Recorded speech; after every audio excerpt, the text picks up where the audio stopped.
and particularly all the younger ones here. 2 days ago, when I spoke on your value, you take advantage of it. And today, apart from my Lord and the Honorable Attorney General, who are quite advanced in age, all of us are of the same age range. And I hope that we can be free with ourselves. And let us talk about this thing. Substantive evidence is really important. I was sharing with my Lord upstairs that without evidence, there is no case go and do in court. Evidence is really it.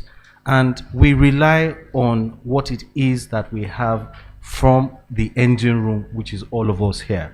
So without wasting time of anybody, and then also I must mention that please, as you're listening, write your questions down so that when the opportunity comes for you to share them or ask them, anybody can. Of course, the panelist and my Lord is here to guide us, right, to give answers.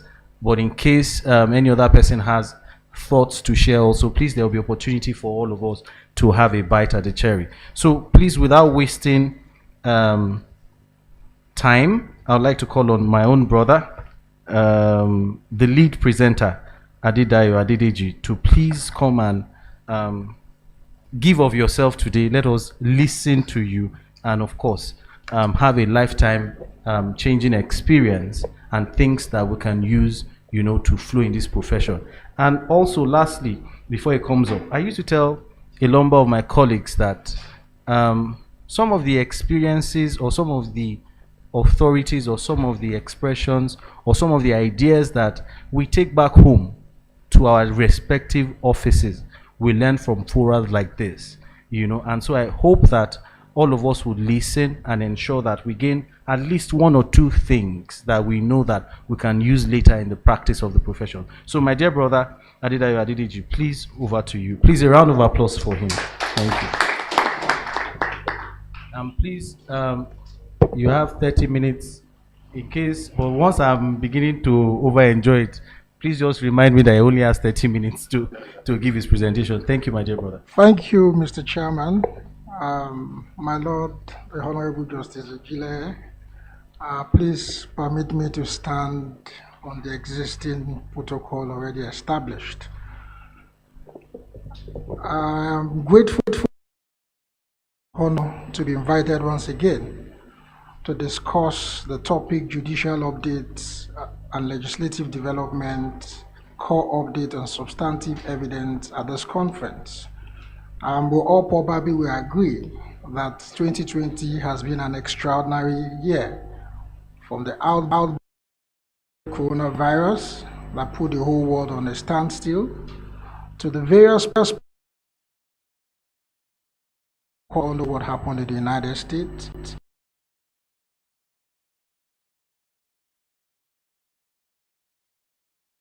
Policing system. Now we the outbreak, of course, which the better part of the year, the courts were shut down. Our court still turned out decisions on law of evidence, which I have considered in my paper. And what I've simply done was to look at it, provisions of the Evidence Act vis-a-vis other legislations that touches on evidence, and also decisions of the Court of Appeal and the Supreme Court. I'll start with the Evidence Act. The Evidence Act, the law of evidence in Nigeria as today. As you also know, under the 1999 Constitution, it is under the exclusive legislative list, meaning that the National Assembly has only the powers to legislate on evidence. However, there has been controversies as to the issue or as to the provisions of Section 2 of the Evidence Act, which provides that for the avoidance of doubt, all evidence given in Section 1 that act or any other legislation validly enforced in Nigeria be admissible in to which this act applies.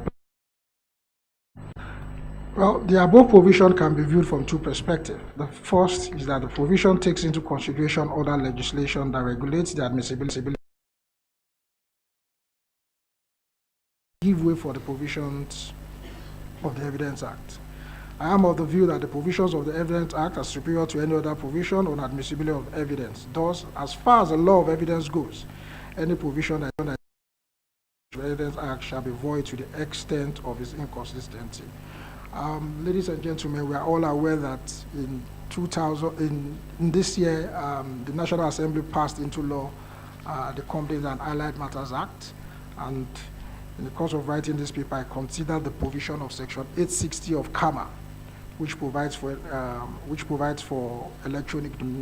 It expressly provides that, in summary, that documents or registration may be filed electronically. 2, all documents filed electronically with the Commission shall be deemed admissible in evidence as of equal validity with the original. While these provisions are laudable and can reasonably be inferred that the drafters took into consideration the present-day reality of a technology-driven world, the fundamental question that arises from this provision is whether this section conflicts with the provisions of the Evidence Act. Well, I'm of the view that even though the provisions of Section 860 of the Act, of the Companies and Allied Matters Act 2020, make reference to the fact that such document must still be certified, I'm of the view that before such documents can be admissible in evidence, it must satisfy the provisions of Section 84, 2 and 4 of the Evidence Act. In the absence of that, I think the provisions of the Evidence Act is going to supersede the provisions of the Companies and Allied Matters Act. My second subhead has to do with the Evidence Act and virtual court sittings. We are all aware that as a result of the coronavirus outbreak, the different courts, head of courts, came out with practice directions. The National Industrial Court, the Federal High Court, and the FCT, and of course, most states of the Federation came out with practice directions. And what a particular provision that cuts across all the practice direction is on the issue of virtual sitting. And what I've attempted to do under this subhead is on what is the effect of it on evidence generally. As we're also aware, the Attorney General of Lagos State and indeed Ekiti State filed an action under the original jurisdiction of the Supreme Court as to the constitutionality of virtual court proceedings. And I'm hoping to obtain favorable judicial pronouncement of the constitutionality of virtual court proceedings. The Attorney General of Lagos State instituted an action before the Supreme Court in the case of Attorney General of Lagos State versus Attorney General of the Federation, citation supplied, urging the courts to determine the constitutionality of virtual court sitting. In striking out the application, Woods Vive GSC held in the leading ruling that thus, in the absence of a valid cause of action, the suit is premature. Virtual sitting as of today are not unconstitutional. In view of the withdrawal of the suit by MJ Onigbam JSCN, Attorney General of Lagos State, and learned counsel for the plaintiff, originating summons is hereby struck out. The revered ruling of the Supreme Court has provided a basis for many to assert that virtual court sittings are constitutional in Nigeria. Ladies and gentlemen, whether the highlighted Supreme Court ruling has indeed adequately dealt with the constitutionality or otherwise of virtual sitting is a discussion for another day. I am confident that as things unfold, our court will have the opportunity to deal in more details with the constitutionality or otherwise of virtual court sitting.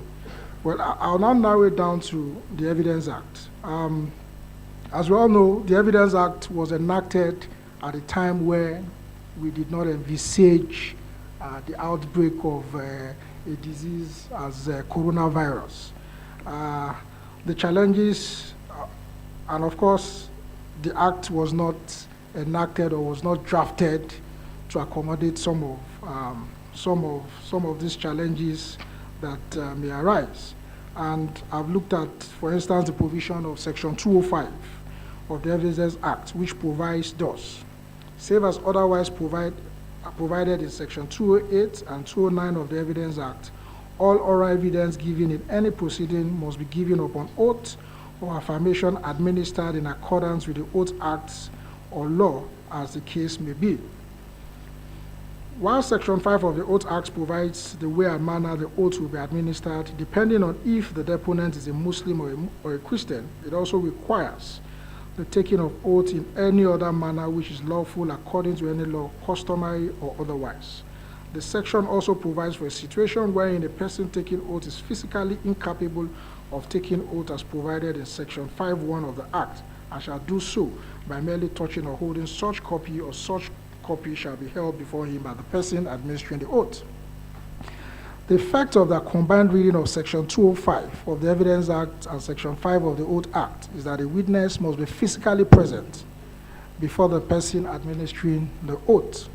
These sections, when drafted, were not drafted with the intention that evidence will be given remotely.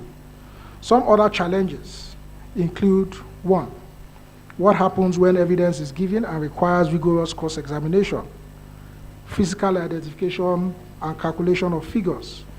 What happens when counsel intend to identify and tender documents to establish contradictions under cross-examination, determination and credibility of witnesses? Adopting virtual sitting also raises a fundamental question as to whether front-loaded documents alone suffice in the circumstance. These are part of the challenges that the courts may face while adopting virtual proceedings.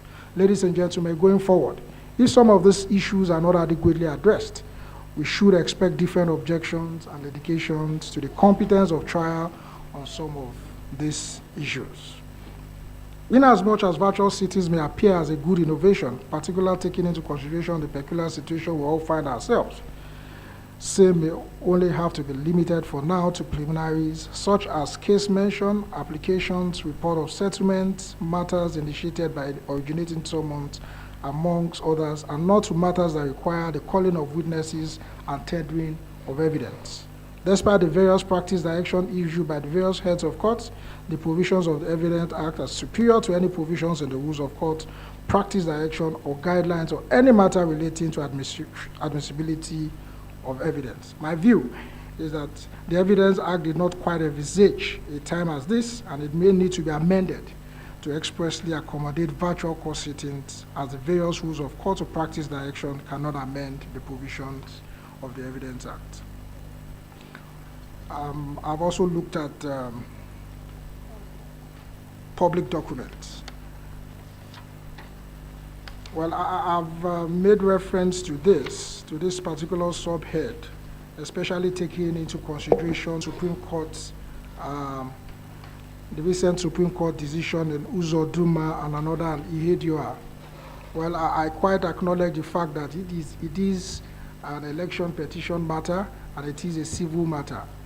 But taking into consideration the issue of, as it relates to public documents, which I'm of the view that it cuts across both civil and criminal matters, depending on the nature of the public document, and that explains why I think strongly that it is a decision that should be extensively discussed in this forum. Well, I won't bore us with some of the facts of the case. I think it's a case that it's widely reported. This is what I have to say on it. Despite the clear provisions of the law on the point, which is on the fact that the maker of the public document must be called to tender same and give evidence in respect of it, the Supreme Court has, in a number of authorities, culminating in Andu versus INEC, Ipiazo and Oti, and a host of other cases, held that the maker of such document must be called as a witness to give evidence of such document. This line of authorities remain the law, having not been set aside by the Supreme Court. And in the case of Hope Uzodinma, at the trial tribunal and also at the Court of Appeal, the Form EC8As which was sought to be tendered were rejected and no probative value attached to any of those documents. But when they got to the Supreme Court did not only admit those documents, but also attached probative value to them. And of course, we all know what happened at the end of it all. And this is what the Supreme Court had to say. The issue to consider is whether any probative value ought to have been accorded to Exhibit PP1, PPP 366, tendered by PW 54, a Deputy Commissioner of Police, who testified on the basis of a subpoena duce tecum issued to him by the court. The document tender were produced from the custody of the Commissioner of Police through the Deputy Commissioner of Police, being duplicates of the original copies they enjoyed. The presumption of regularity as provided in Section 168(1) of the Evidence Act. PW 54 as a testimony and the document tendered through him were rejected by the lower court on the ground that he was not the maker, that he was not in position to answer questions on them, and that the genuineness of the document was in doubt. I am not unmindful of the decision of this court to the effect that a document tendered in evidence through a witness who is not the maker will not be accorded evidential value. From the decision of the Supreme Court, it is clear that in admitting the exhibits, which were all from EC8A, the Supreme Court admitted them on the basis that they were produced from one, proper custody in light of Section 63(3) of the Electoral Act, which provides that duplicate copies be given to the polling unit agent and police officers. Two, that the document enjoy presumption of regularity in light of Section 168(1) of the Evidence Act. In admitting and attaching probative value on the documents, the Supreme Court held that the respondent failed to prove that the documents were fake or forged, even though they pleaded such facts. It is also abundantly clear from the above decision that the Supreme Court did not at any point in time, whether tacitly or expressly, set aside its long line of decisions that requires evidence of polling unit agent in demonstrating what happened at the polling unit. Well, with all due respect to the Supreme Court, I am of the humble view that its decision in the instant case has created some more contradictions rather than advance our jurisprudence as it relates to admissibility of documents, particularly when viewed from the perspective that such document ought to have been tendered by the maker. Admittedly, in the judgment, the Supreme Court noted that documents not tendered by the maker will not be given evidential value, but still relied on Section 63(3) of the Evidence of the Electoral Act in holding that they are relevant. Well, I'm of the view that taking into consideration the line of decisions of the Supreme Court in Ikpeazu and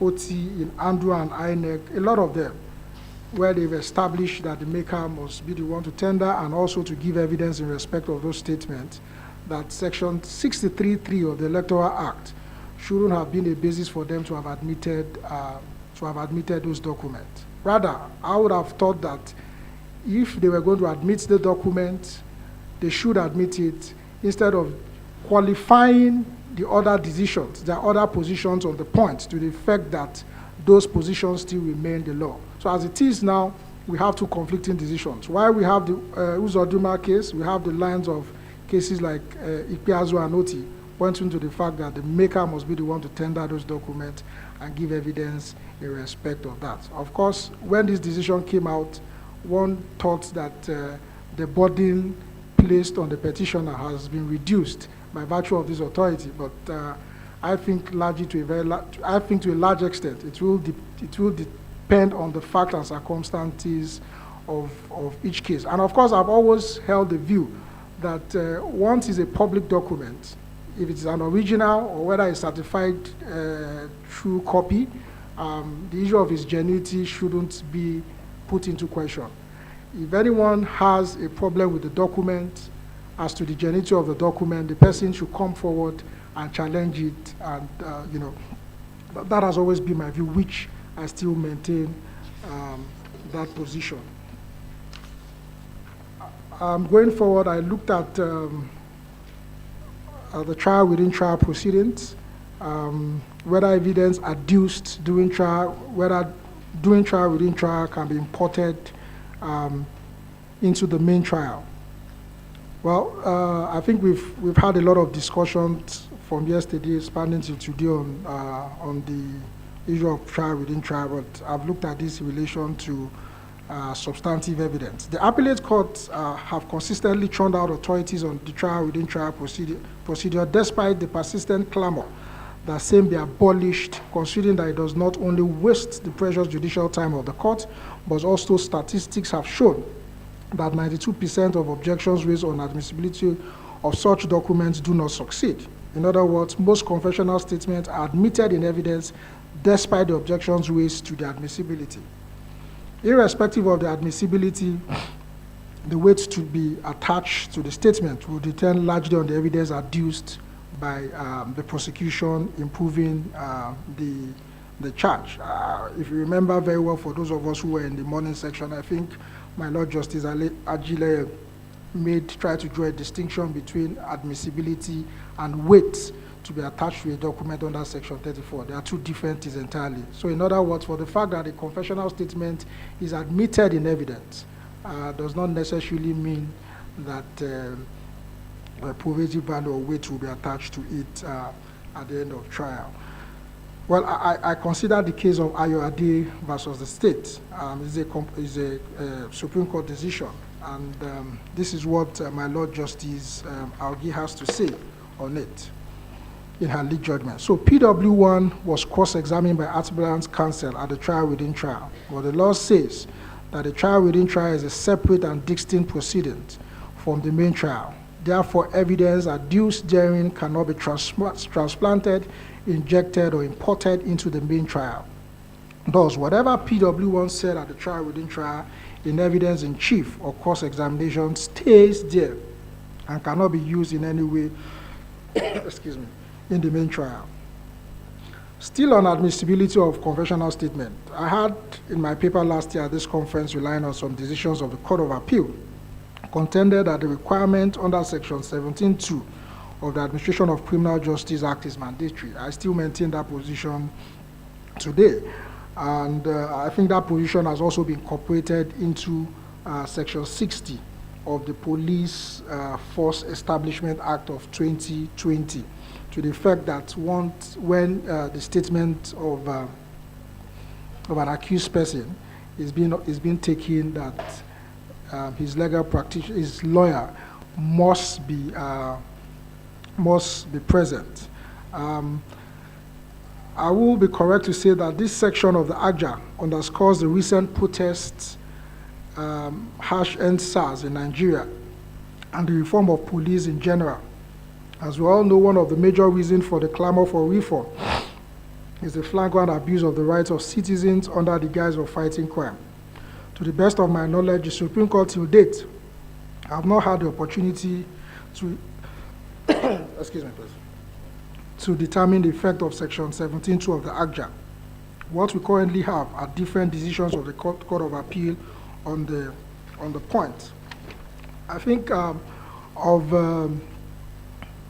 I just want to go straight to a particular decision of the Supreme Court, which is the case of Ajiboye versus FRN, where the Supreme Court, Sanusi GSA, held that on the alleged absence of the appellant, let me just give a brief fact. The appellant in the case had relied on the fact that his counsel was not present when his statement was being recorded. And it was on that basis that he told the court to reject his confessional statement. But at the Supreme Court, this is what Sanusi had to say. He said, on the alleged absence of his counsel when it was recorded, I think that the reason is not cogent, as it is not incumbent upon the prosecution to record an accused statement only in the presence of his defense counsel. The important and essential thing is that word of caution must be administered to the accused person, to his understanding, and to endorse same before he decides to make the statement. Evidence abounds that the words of caution were duly administered in the exhibit before they were duly signed. It is also noted by me that the second confessional statement, Exhibit 21, was made by the appellant to his employers. Same was also recorded under words of caution, and it was also subjected to a trial within trial, conducted by the trial court before it was admitted in evidence by the trial court, which later found that it was also voluntarily made by the accused appellant. Why I have made reference to this case is that the Court of Appeal in Olusegun and FRN and some other line of cases at the Court of Appeal have relied on this particular decision in holding that the absence of a legal practitioner while recording the statement of a defendant is not mandatory. But with all due respect, I don't think that particular decision, the case of Ajiboye and FRN, is an authority for the provision of Section 17.2. And my simple reason is this, is that when you look at the case of Ajiboye and FRN, the statement that was admitted, or the confessional statement that was admitted before the enactment of the ACJA. So in other words, this cannot be an authority for that particular position as held in plethora of authorities culminating in the case of Olusegun versus FRN. And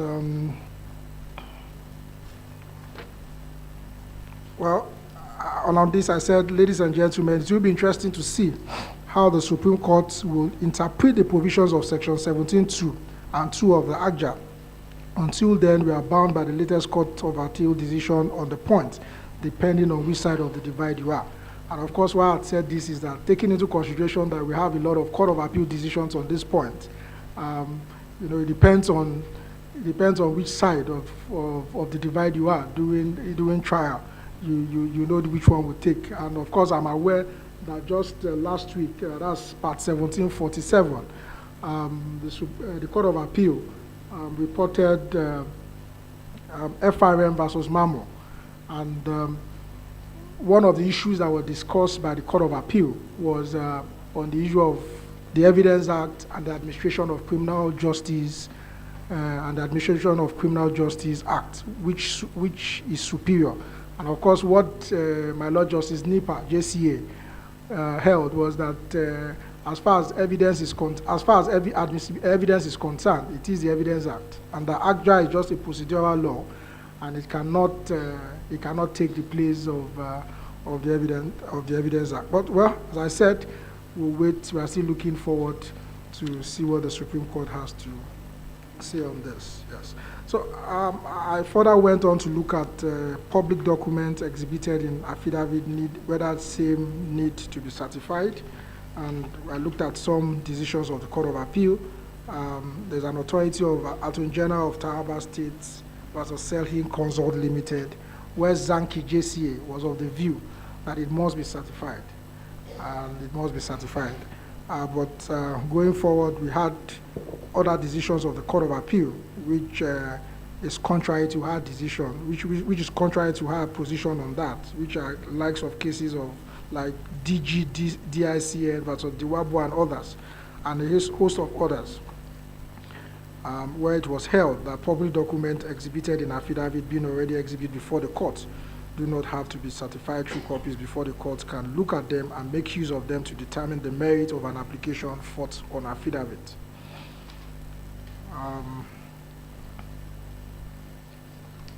And this is what my Lord Ali JCA had to say in Diwabu and others.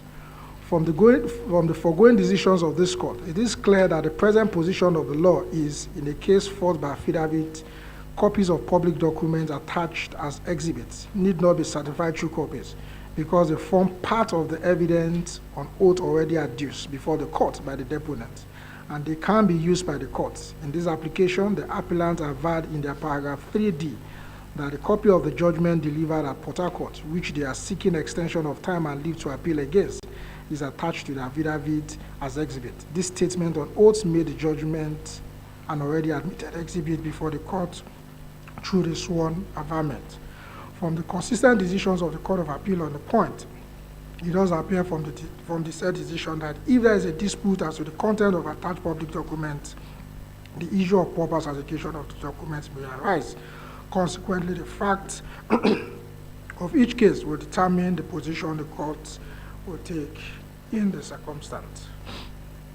I've also looked at experts' evidence, and the case I focused on is, which is also a civil case, Musa Taiwada and INEC. Of course, the general view about opinion and expert evidence is that they are inadmissible in proof of material facts. Evidence of this nature are sometimes said to be excluded by the hearsay rule.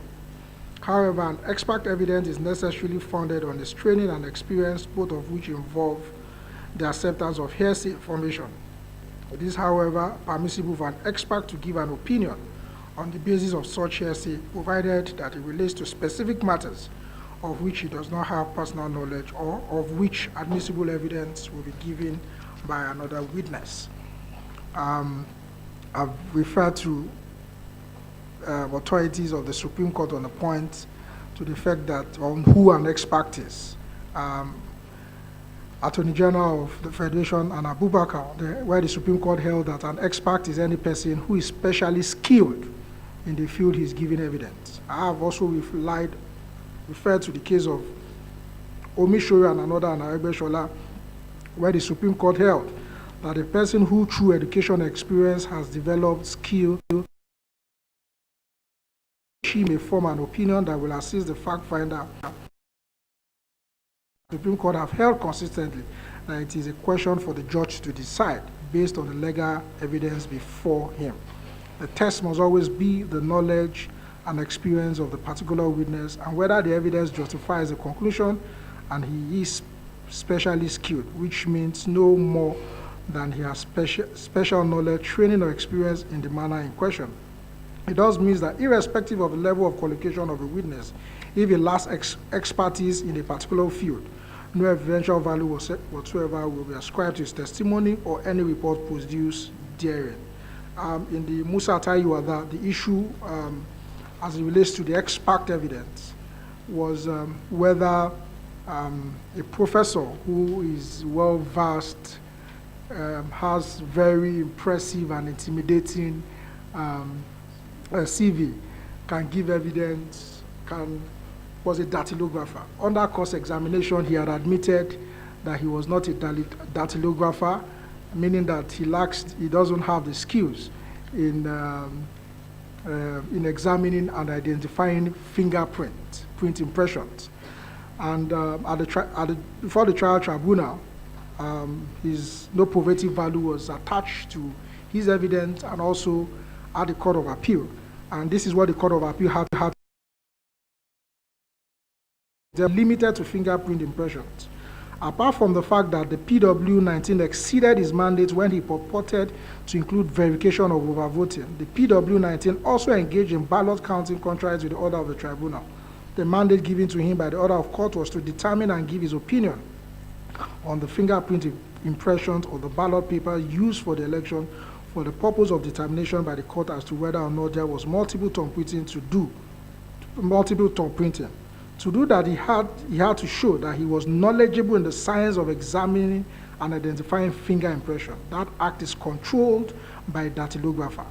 The PW19, however, admitted in cross-examination that he is not a dactylographer. That therefore established the fact that PW19 lacked the expertise to conduct the examination and analyze the subject. His impressive curriculum vitae notwithstanding, he may qualify as an expert in other fields, but certainly not in the field of forensic examination of fingerprint impressions. And of course, this was the position of the Court of Appeal, which the Supreme Court, my Lord Justice Okoro GSC, also in his lead judgment, also affirmed same. And still on the issue of expert, is in the realm of criminal law now, is the case of Abdullahi Mustafa Berendi versus Federal Republic of Nigeria. It is an authority I came across after I'd already submitted my paper, which is 2019 Law Pavilion Electronic Law Report 48376. And one of the issues for determination in the appeal was whether the trial judge was right in relying on the evidence of PW6, expert witness, as to corroborative of the appellant's confessional statement. PW6 is a certified forensic examiner with the Counter-Terrorism Investigation Department of the Department of State Services. While giving evidence, PW6 gave evidence about what he did and observed in the course of carrying out the forensic examination of electronic documents recovered from the appellant and his co-accused, which includes mobile phones and external storage devices recovered from the appellant and his co-accused, and made a written report of his investigation, which was tendered in evidence as Exhibit H. In refusing to attach probative value to Exhibit H, my Lord Justice Agim JCA, as he then was, had this to say. Clearly, PW6 was an officer of the Department of the State Services that investigated this case. He testified about what he did and observed while carrying out the forensics examination of electronic devices recovered from the appellant and his co-accused. His testimony of what he did is direct evidence of the conduct of the forensic investigation. The probative value of this part of his testimony is not in doubt. What is in doubt is the probative value and maybe the admissibility of his testimony and Exhibit H relating to the content of the electronic devices investigated by him. His opinion of the content of the electronic devices qualify as expert opinion, in that it is opinion on the point of science or technology that require specialized knowledge to unravel and interpret the admissibility in the evidence by virtue of Section 68 of the Evidence Act. Ladies and gentlemen, from the decision of the Court of Appeal, it is abundantly clear that there is a difference between what PW did and observed during investigation and evidence in respect of the devices which he claimed he analyzed. In other words, for the fact that he was the IPO and carried out investigation and came out with an investigation report does not mean that he has the requisite science and technology skills to give evidence as to the content of what he did. And of course, why I've made reference to this decision is just basically to show that the courts have been consistent in this line, just in line with what the Supreme Court decided in the case of WADA and INEC. In concluding, I'd like to share a small part of a quote from a writer called Harry Brown, among other things. He asserted that a fair trial is one in which every assumption can be challenged. The idea of being able to challenge every assumption implies that credible evidence of every assertion made by a party in its pleadings against another before a court must be permitted to be provided in any court trial if it is to be deemed a fair trial. The question to ask is whether each of the rules and evidential procedures being developed from our courts provide a fair basis to ensure that every assumption against any person can be credibly challenged. Since the ultimate aim of evidence and admissibility principles should be the discovery of the truth, to rate over how far or near our rules of evidence aid in court trials. I thank you for your kind attention and look forward to seeing challenges to any or all of the legal assumptions or conclusions I have reached in this paper. Thank you.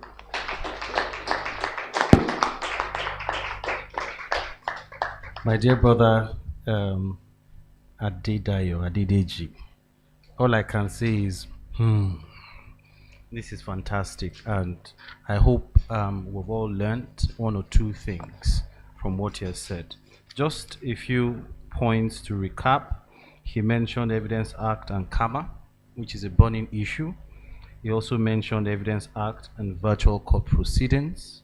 He also mentioned public documents issues as regards admissibility of documents, trial within trial, issues of Section 17 of ACJA.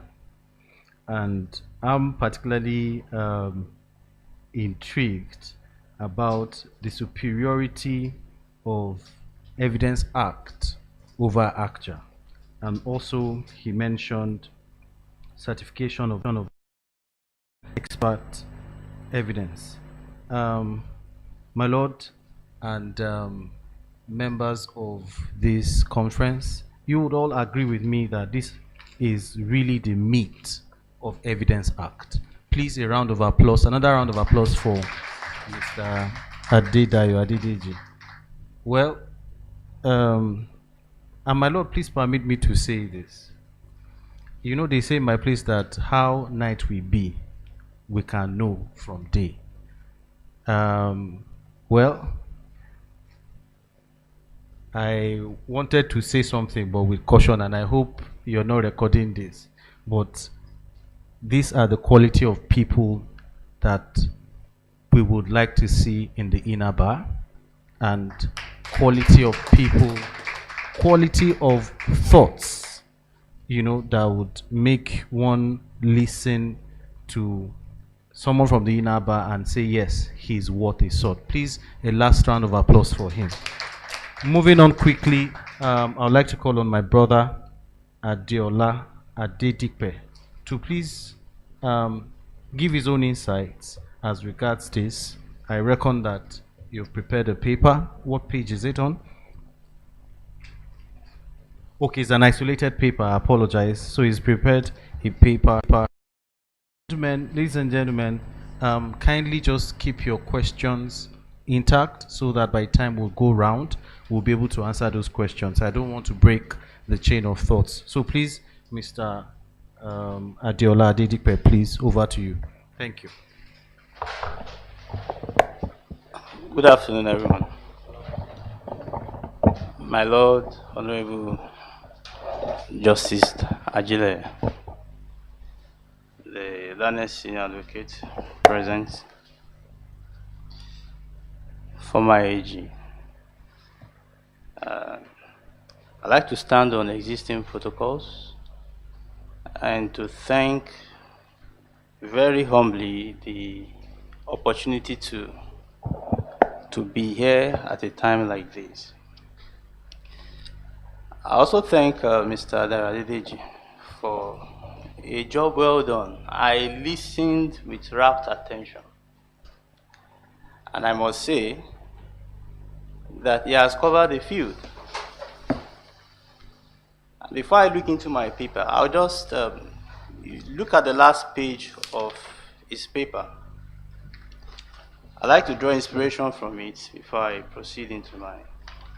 He said that since the ultimate aim of evidence and admissibility principles should be the discovery of the truth, I leave us all to ruminate over how far or near our rules of evidence aid the discovery of the truth in court trials.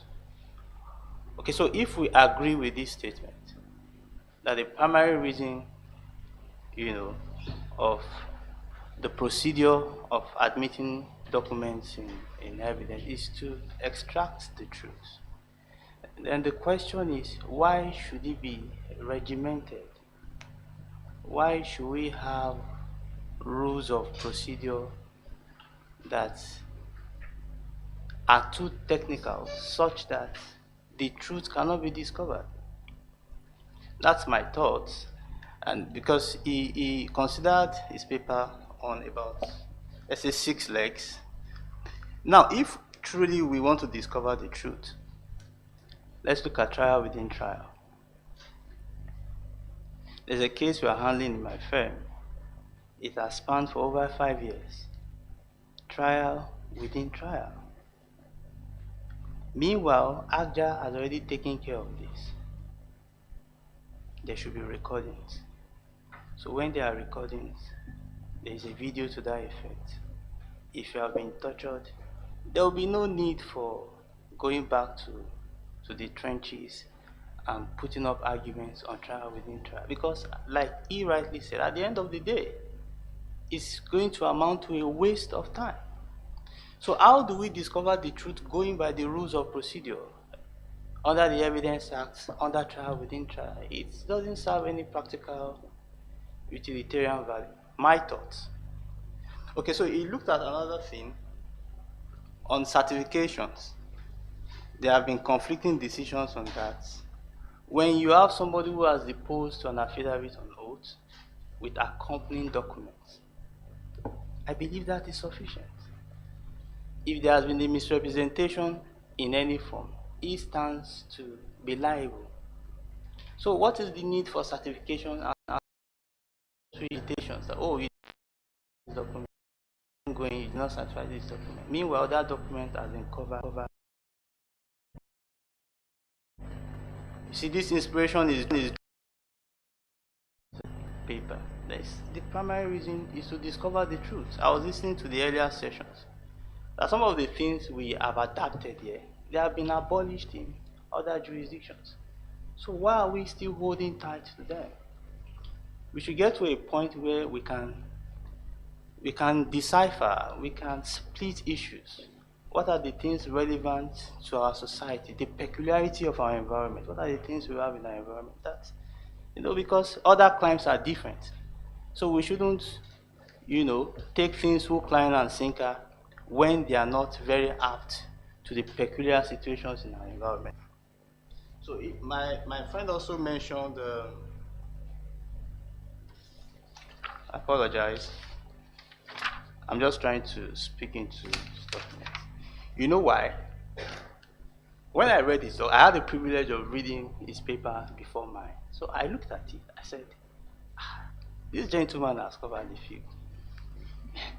What is there to write? I know there's no point re-agitating issues, exhuming issues that have been covered. So all I've prepared is something that will complement what he has done, not to start revisiting eminent submissions that have been made by Mr. Daya. Okay, so I want to go to another point. We have looked at trial within trial, and okay, public documents must be tendered by the maker. This can cause untold hardship. If somebody, the Minister of Lands or something who has signed the document is even dead, is no longer in office, what do you want to achieve with that? So it keeps taking us backwards. We were taught in school, jurisprudence, that law is meant for man. Man is not meant for law. So this is where you find social engineering. When the society is changing, the law should change. If not, you have dead laws that cannot meet up with the society. What you have disorder. Okay, so let me just go into my paper. I think my learned friend, like I said, it's a well-researched paper. He talked about virtual court sittings. I will start from that. Like he rightly mentioned, coronavirus is an unusual event that has kept the whole world standing, or kneeling, better put. Okay, so I looked at the practice direction by the Federal High Court. Okay, I looked at this on page 4 of my paper. And virtual proceeding was advised or recommended. There have been a lot of back and forth on its constitutionality. But I observed that what people have been talking about is primarily as to witnesses. Who are those coming to give evidence? Which my learned friend also discussed, robustly. But I have a different view, although on the constitutionality. The position of the law, if we look at section 266 of ACJA, is that a defendant must be in court throughout the proceedings. And exceptions have been created. Okay, exceptions have been created to it, but coronavirus is not an exception to it.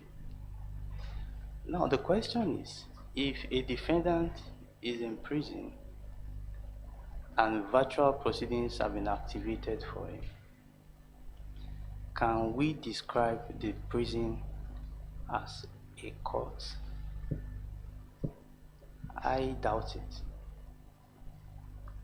And if ACJA, if you look at section 36 of the Constitution, says there must be a public hearing So if the position of the law is that it must be in court, and this is a legislative enactment, my thinking is that if for any reason it should be varied, it shouldn't be by an administrative fiat. If you make an application to the court for leave to allow a defendant not appear in court, it's a different thing. But that by an administrative fiat, it will be said that you can take virtual proceedings from the prison. I don't think the law supports it. I strongly, if you look at the FCT High Court practice direction, let me direct you to page 5 of my paper. This was carefully avoided. In paragraph 7 of the practice direction, I'll read. It says, in order to avoid a situation where traffic in and out of correctional centers may catalyze the spread of COVID-19 to inmates, hearing in criminal matters require the production of defendants in custody is hereby suspended. These are all parts of, because he has discussed substantive evidence deeply. But you see, where you understand substantive evidence, you must also understand attendant issues surrounding substantive evidence. If you go to court, you are a master of the procedure in court, but you don't understand case management. What I'm reviewing is like case management surrounding substantive evidence in court. Okay, so you have a defendant, a client, and an accused person, and you are quick to say, let him stay back in prison because we can activate virtual proceedings. At the end of the day, if you win your case, I am thinking that it may become an issue on appeal, that the man was never in court, because an administrative fiat cannot cater for a detour to section 266 of the ACJA, for instance, which says it must always be in court. And I looked at the industrial court's COVID-19 practice directions too. Paragraph 7, you see, one of the difficulties we may encounter when doing things like this is that were there provisions made to that effect? There was a time I was always going to the Kuje Correctional Prison to see a client. They didn't used to have light, let alone internet, let alone monitors. Okay? So if you have a law that is not capable of enforcement, or is not capable of realization, what is the essence of the law? So that's what the National Industrial Court's practice direction seems to cure. Paragraph 7 there says all these amenities must be put in place, which means there must be a synergy between the bench and maybe the prison. This is different from witnesses. I'm not talking about witnesses. He has, extensively discussed witnesses. I'm talking about defendants. So there must be a synergy. What has the judiciary done on this? I don't think they've done anything so far. So it comes across to me like an impracticable solution, which I know my Lord is a senior advocate, is a former attorney general. All these things can be considered at an inclusive forum, because the law is always forward-looking. When you identify a problem, you must be able to profile a solution. Okay, so that's for practice and procedure, which will also support the substantive evidence issue that has been discussed here this afternoon. So on page 6, I've also looked at legislative updates and innovations. I also took a cue from the overall purpose of this gathering. So legislative updates, innovations. If you want to be a cutting-edge lawyer, you must be a master of 1, procedure. 2, you must always be abreast of innovations in the law. Like Lion Senior Advocate mentioned, there is CAMA, there is BOFIA, there is Police Act. All these things are relatively new. So you cannot say you are an active legal practitioner and you are not aware of these things. So that's the primary reason this gathering has been put together. That what are the innovations in our system? Are we aware of them, or we are oblivious of certain things? If you are oblivious of certain things, it will spring surprises on you in court, and it may cost you a big client. So I've looked at section 352 of the ACJ. Like Mr. Dayo has said, or has discussed. Okay, after we've now finished conducting trial, you have done a good case in court. The prosecution has closed this case. You want to put in a no case submission. Question: what order should the court make? Is it an order of discharge or an order of acquittal? This is what I've analyzed there. You know, those days, if you look at the old order, the old authorities, they will tell you that it is tantamount to an acquittal, but such has not been codified. And if it has not been codified, you cannot take a benefit under section 36. You plead the bar of ultra force acquit. You cannot. So it's neither here nor there. But this problem, as it appears to me, has been remedied by ACJA. Please let me know if I'm going out. Has been remedied by ACJA. So if you look at section 352 of ACJA,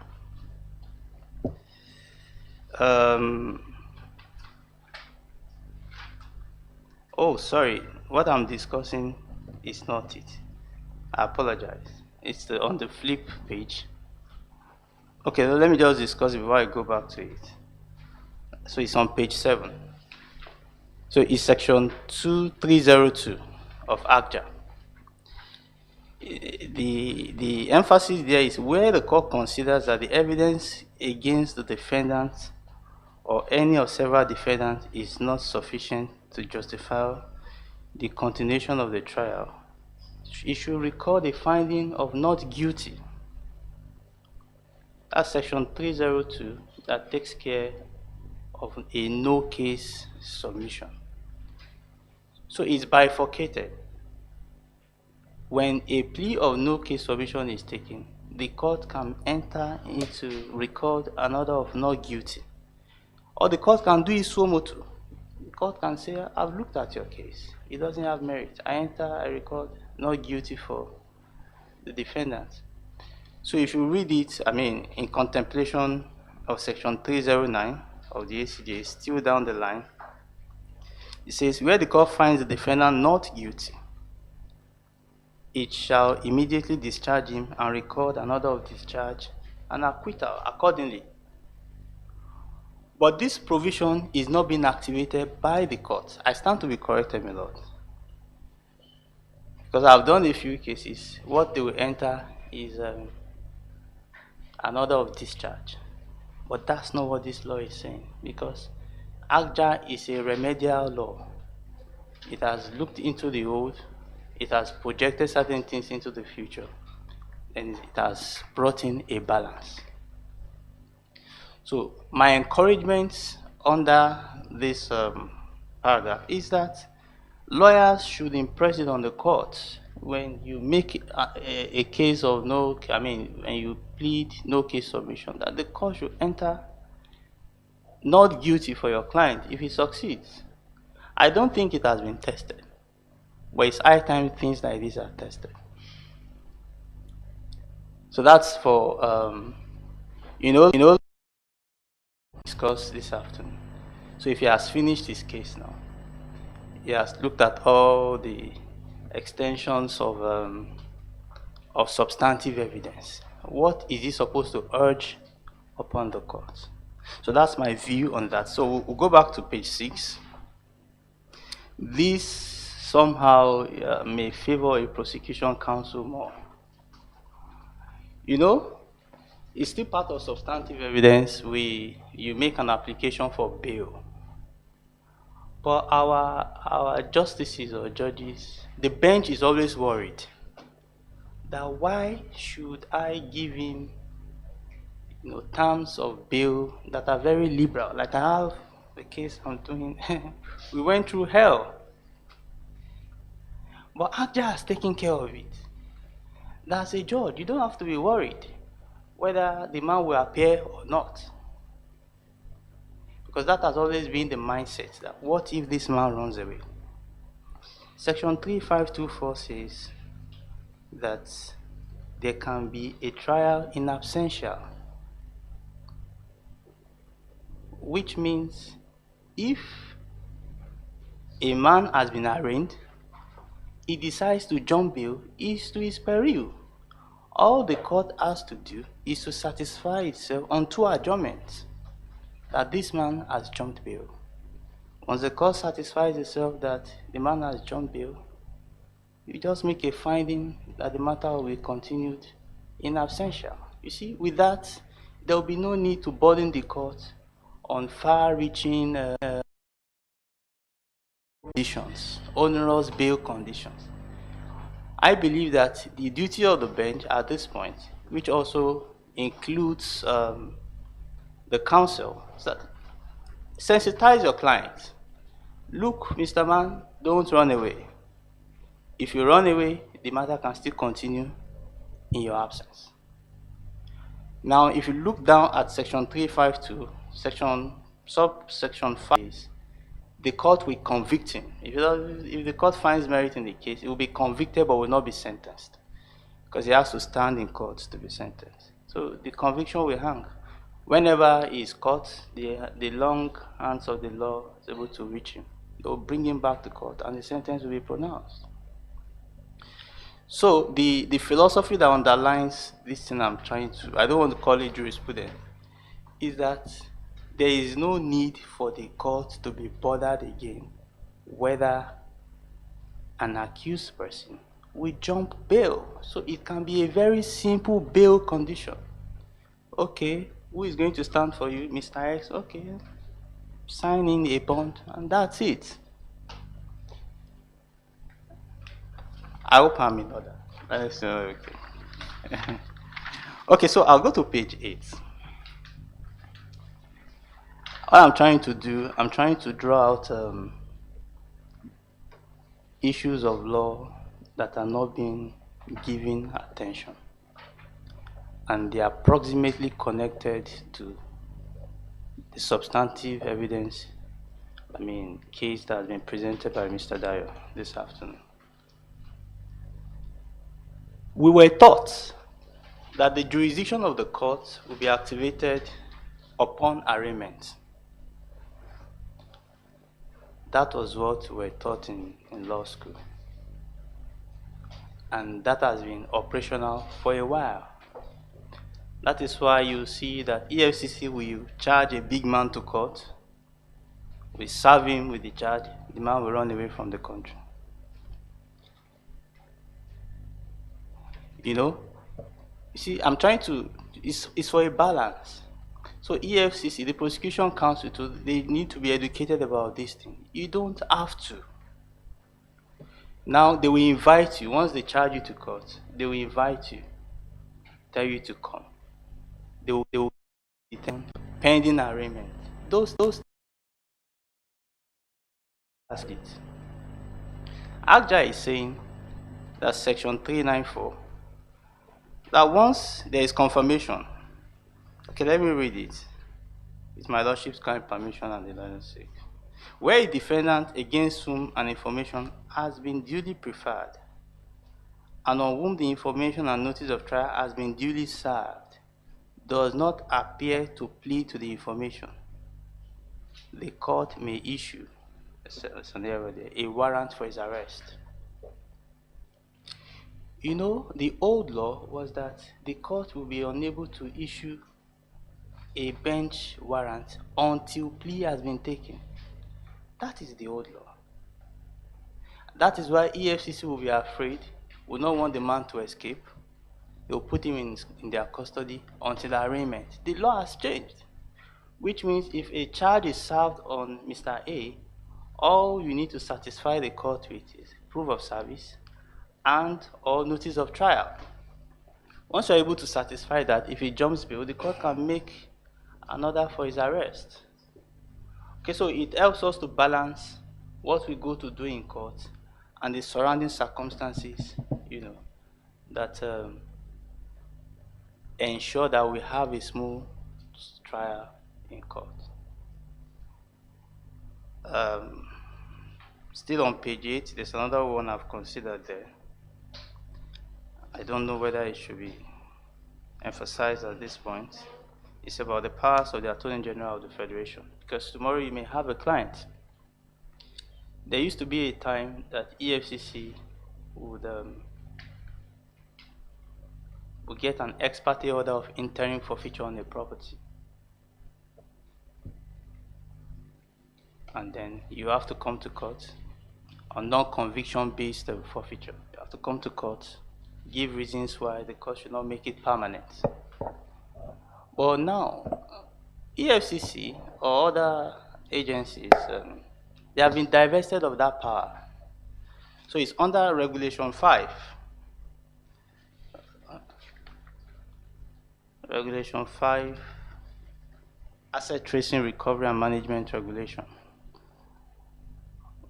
What is the provision has done now is to give exclusive powers to the Attorney General of the Federation. That where there is any case of that nature, once it is non-conviction based, the enforcement agencies will be divested of powers to further prosecute it. So no matter how good I am in maybe conducting trials, I may be able to save myself all that time if I find out that the prosecuting agency does not even have authority to do it. One consideration in court, I don't want to call it criminal objection so that it will not be misinterpreted. Take the powers of them and everybody is happy. So lastly on that point, so these are innovations in criminal jurisprudence that, to my mind, have not been actively utilized, and I believe very strongly that they will complement what Mr. Adedeji has talked about robustly this afternoon. So the last one is Section 2153 of the Evidence Act on re-examination, which is also part of what we do in court. What we thought, and those authorities we used to know, was that re-examination is just for the purpose of correcting an ambiguity, or you want to set straight the case of a witness. But the law has changed. I don't seem to agree with this law, but perhaps it has not been tested upstairs, because if we are talking of dispensation of justice expeditiously, this provision is saying you can always seek the permission of courts to start a fresh issue on re-examination. Ordinarily, during re-examination, you're supposed to clear an ambiguity. But you can apply to the court that you want to raise a fresh issue as if it's another examination in chief. Then the other party on the flip side will also have opportunity to cross-examine the witness. So what is the need for that? Because I derived that explanation from the last page of his paper. That is for the truth. Why should we need to go back and forth? If you don't know your case, then you are bound to sink or swim with it. Because these issues, bring about afterthoughts that you then come back to court, and it will appear there will be no end to litigation. I think it should be discouraged. I call Oga here great Jebida essay. I don't know, maybe one of these days, these issues can be tested. The NSIC is here, my Lord is here.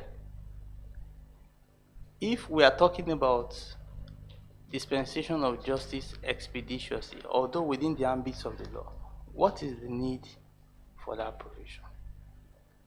I believe it's going to work more hardship than balancing the scale of justice.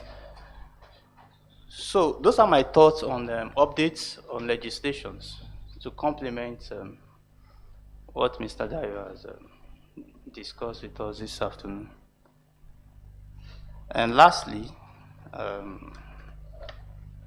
also looked at innovations, judicial updates and innovations in the areas of decisions of courts.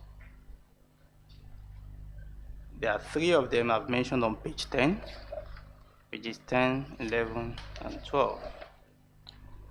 So on page 10, I looked at a decision by Honorable Justice Ogunbanjo of the Federal High Court. And what was the issue? EFCC posted on the website that the guy or declared somebody wanted and posted it on his website, on their website, without recourse to constitutional safeguards. Part of the constitutional safeguards is the presumption of innocence. Is your right to liberty, freedom of movement. And you know, these are rights that have been donated by law. And not only an ordinary law, but the Constitution. So if such rights must be taken away, it must be by judicial intervention. It must not be arbitrary. So they did this for this man. They posted on their website, they declared him wanted, sent signals across board to all agencies. He was not able to fly, he was not able to do anything. And we said, no, you cannot be doing this. This is a right that has been donated by law to a citizen of Nigeria. You cannot take it away arbitrarily. And the court agreed. Said, no, you cannot do it. You can only do it by securing judicial intervention. And ACJA has catered for that, sections 41 and 42 of ACJA. You should go to court, give your reasons, that this man, we intend to take away his rights. Give us permission. Not that you will unilaterally or arbitrarily post on your website. You declare him wanted. Police too does it. They declare people wanted. These are unconstitutional things that you can do as a lawyer to secure the interests of your client, complementing what Mr. Daria said, you know, on the topical issues he has raised in the paper. So I looked at another one, which some of us are aware of, is the Dasuki case. On the Court of Appeal has now declared it unlawful for you to secure bail conditions for a defendant or your client using civil servants or public officers. In that case, for instance, the condition was a level 16 officer should deposit 100 million naira in court. That is an impracticable situation. That's no bail, except you want him to sue.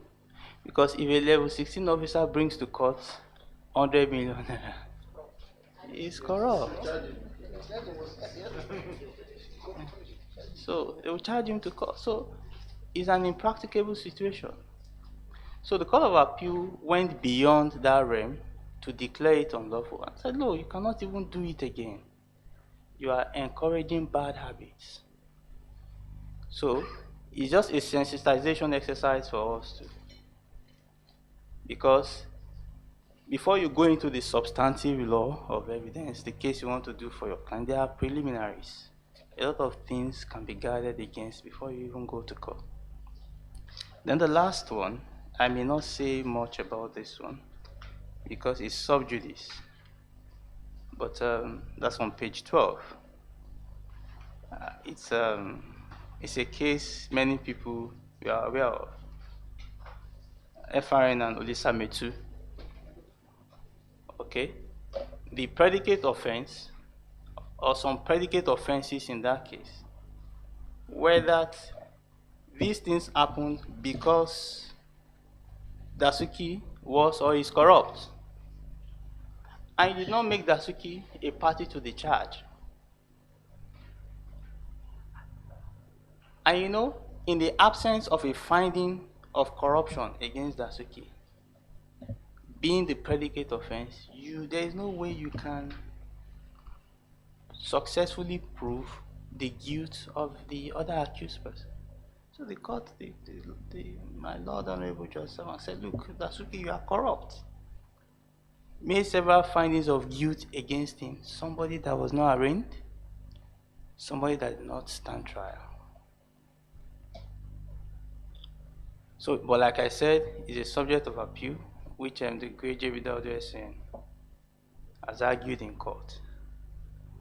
So all these are my thoughts on complementing. Like I said, I read this paper before I prepared mine, and I didn't see the need to re-emphasize what has been said in these papers.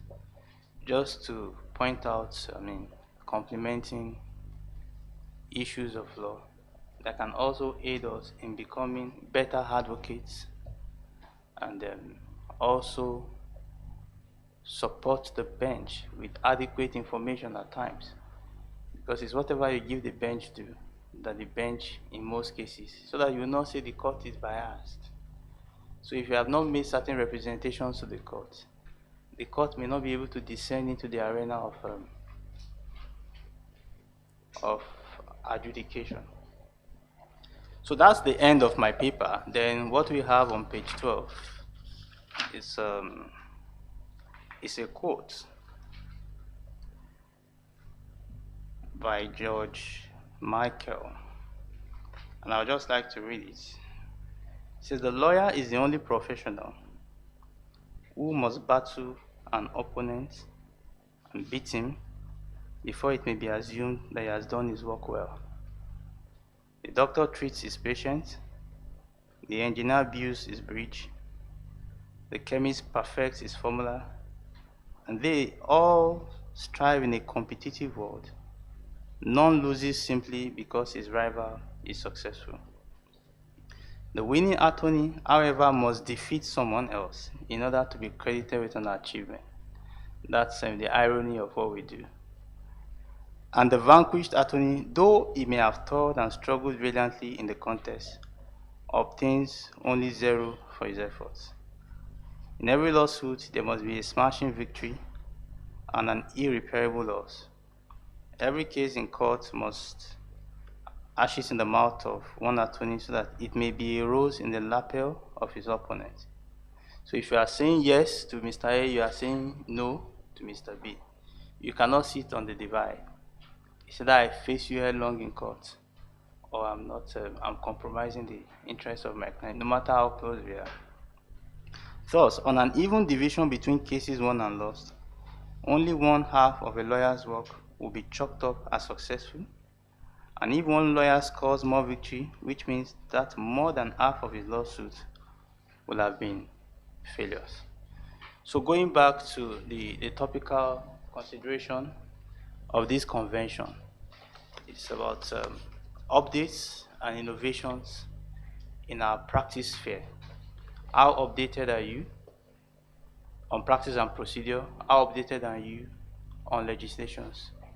How updated are you on the innovations, which the courts have made by social engineering, make laws, balancing the scale of justice between legislations and competing interests. I thank you for listening to me. Good afternoon.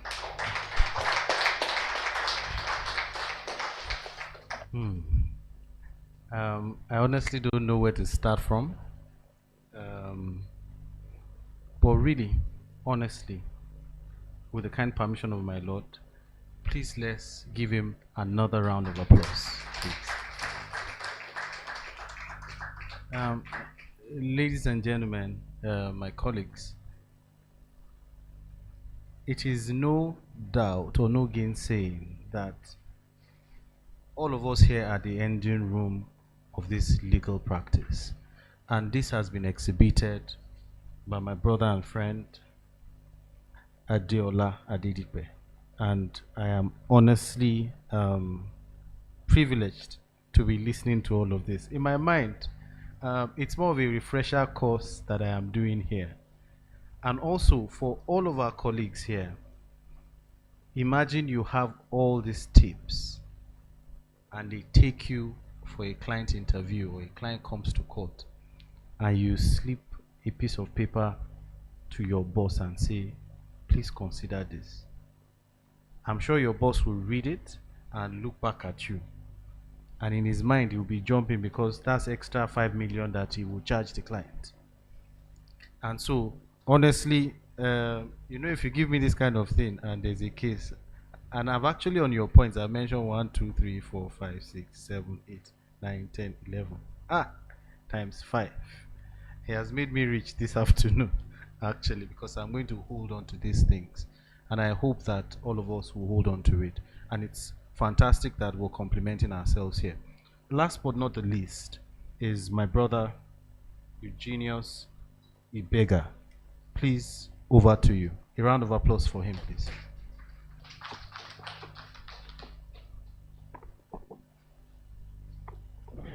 My learned,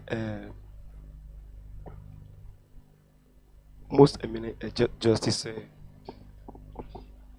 Ajile Leonard Silk, my learned seniors, head of chambers, and ladies and gentlemen, permit me to stand on the existing protocols as I continue in the discourse of today. First of all, I want to state that the presentation of my learned senior colleague, Adedayo Adedeji, and then that also of Adeola Adedipe is very much refreshing. I'm not going to say something too different, but I'm going to make few submissions according to the little research I've made in addition to what they have presented. Again, I also want to appreciate the organizers of this program. I'm not taking it for granted that I'm being given the platform even to be a panelist in this program. I so much appreciate. Now we're discussing issues of core substantive evidence, legislative innovations, as well as judicial innovations. I'll be speaking first on the issue of Section 17 sub 2 of the ACJA. We have Court of Appeal authorities and then even the Supreme Court authority, which my learned senior colleague cited, as not having dealt expressly with the issue of the requirement of a lawyer being present while the statement is being taken. While we await for the Supreme Court to make a submission, so to make a direct pronouncement on such, I would like to ask, and I would like to say that as my learned colleague Adedipe has submitted, that for the past 5 years, there's a matter they are doing and they have been at the point of trial within trial. While he was saying that, I was just thinking of something. If the provisions of Section 17 sub 2 of ACJA is religiously adhered to by the law enforcement agents, it will make things so much easier. And if the police or other law enforcement agents have nothing to hide, why do they prefer taking statements from client or suspects? Sometimes even when a lawyer goes, the kind of eye, the way they will look at you will show you that they don't actually want you to come around. So if the absence of legal practitioner at the point of taking statement from a suspect is what generates legal issues, I'm of the opinion that we can deal with that by making sure that that provision is complied with. It will settle all the issues of bordering on trial within trial. Again, I will speak on the issue of evidence versus virtual proceedings. In the beginning of this year, coronavirus came, and then it had its attendant effects on businesses, religious outfits, and even courts. I'm aware that when that coronavirus came and the issue of lockdown came, of course, lawyers must do their business. So the issue of virtual proceedings and sittings, came up. Prior to the pronouncement of the court, in the case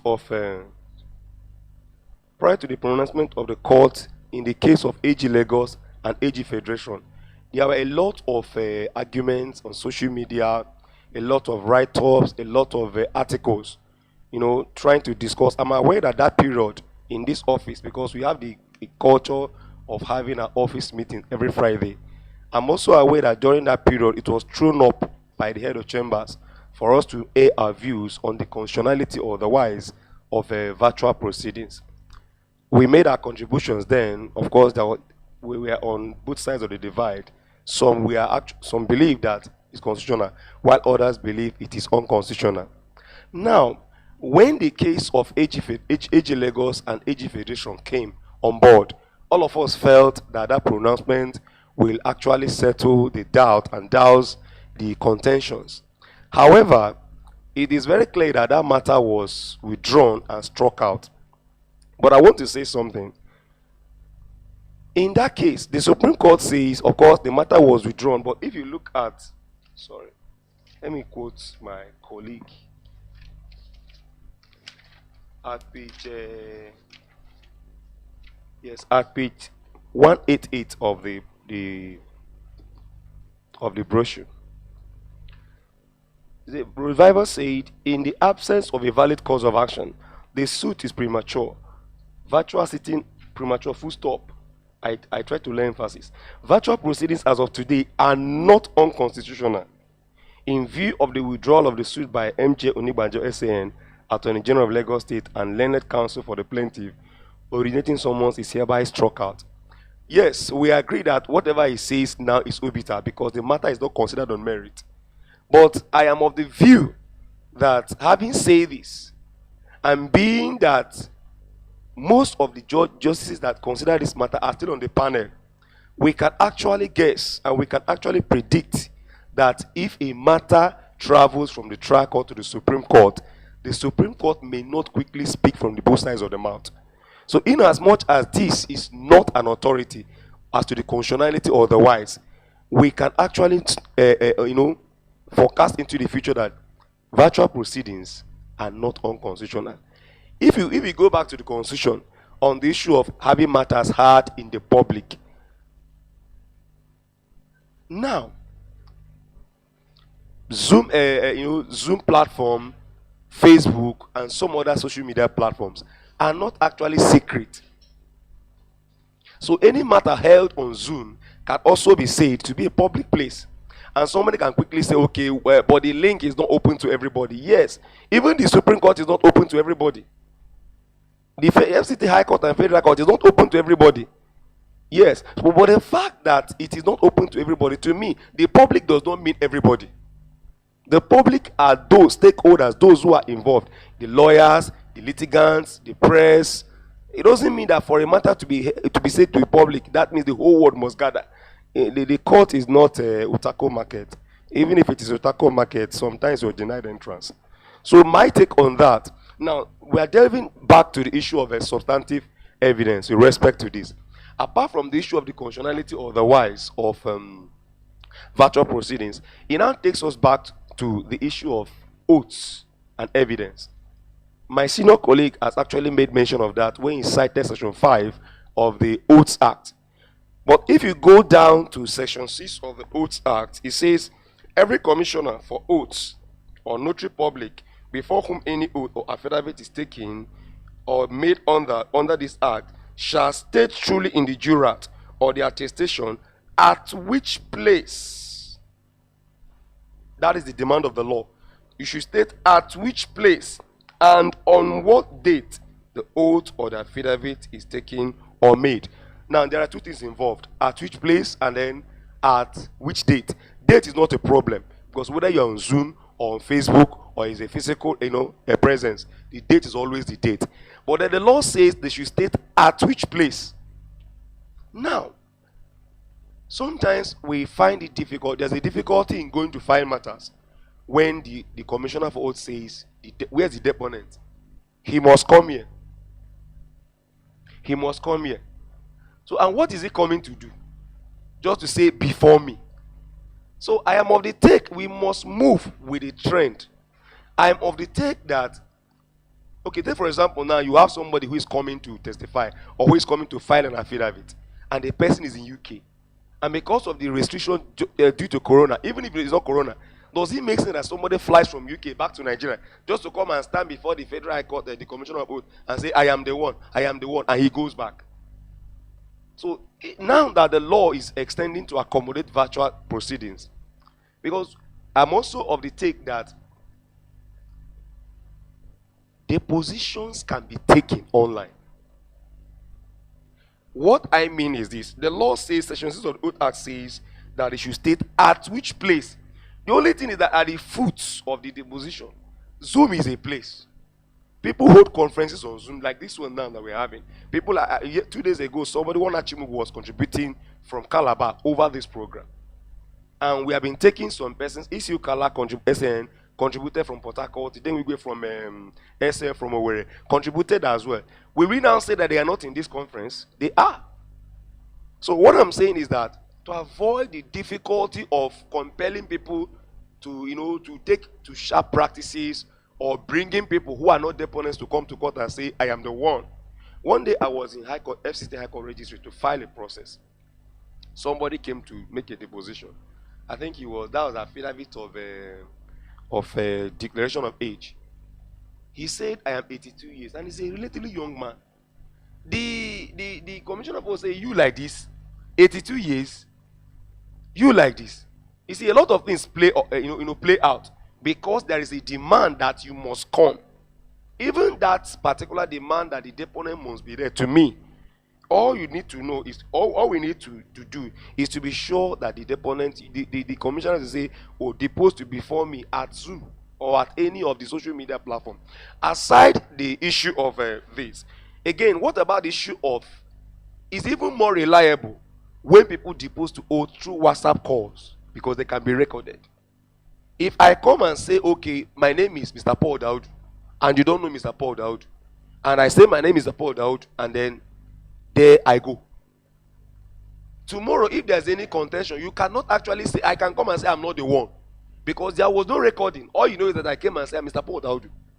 But if depositions can be taken by social media platform, you can screen record whatever happened, and then when the person say, I'm not the one, you just come out and play it and say, are you not this person that came to this place and say, you are Mr. Paul Daud? So I'm of the take that in the view of the fact that virtual proceeding is gaining ground, our law as to deposition of witnesses' statement on oath should also expand to taking depositions by virtual means. Now, I'll also speak on the issue of the NSAS protest. Sometimes last 2 weeks or thereabout, the CBN governor took out an application before Justice R. Mohammed in Federal High Court, hinged on Section 60B of the CBN Act, of the BOFIA, on the grounds that, of course, the provision is of the effect that if the governor if he reasonably believes that some transactions that are going on are of such as to amount to commission of a crime, he can come to court by an ex parte application. And then all of us saw the uproar that the thing caused in the legal circle. He brought an ex parte application, and then on that grounds, the Federal High Court froze the account of about 21 NSAS protesters. Now, I am not going, because I'm narrowing down my discussion down to as it concerns us.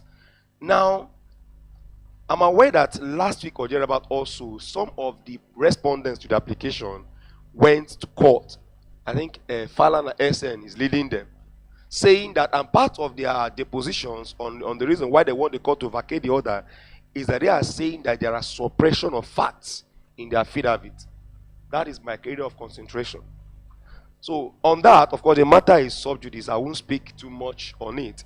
But then that brings us back to the issue of the constitutionality of a provision of the law that somebody can just wake up and then make some depositions, goes and frees the account of people up to 90 days. I'm not going into the issue of the duration of the order, and that is not the subject of our discourse. My concentration is the issue of the suppression of facts.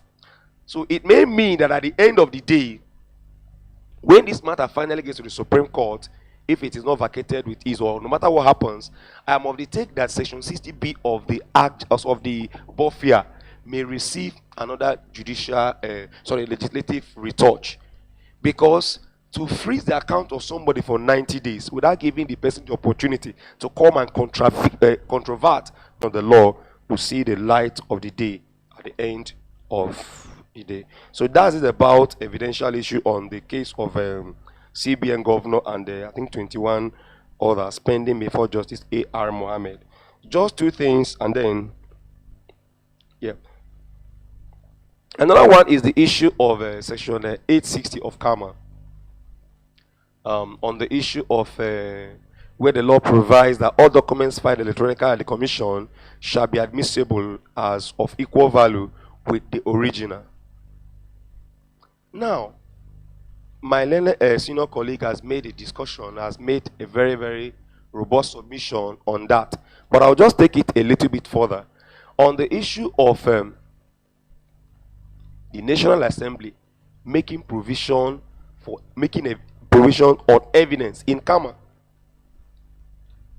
In CAMA. All of us know, of course, we know that it's the same National Assembly that makes law for the Medan Evidence Act or Companies and Allied Matters Act.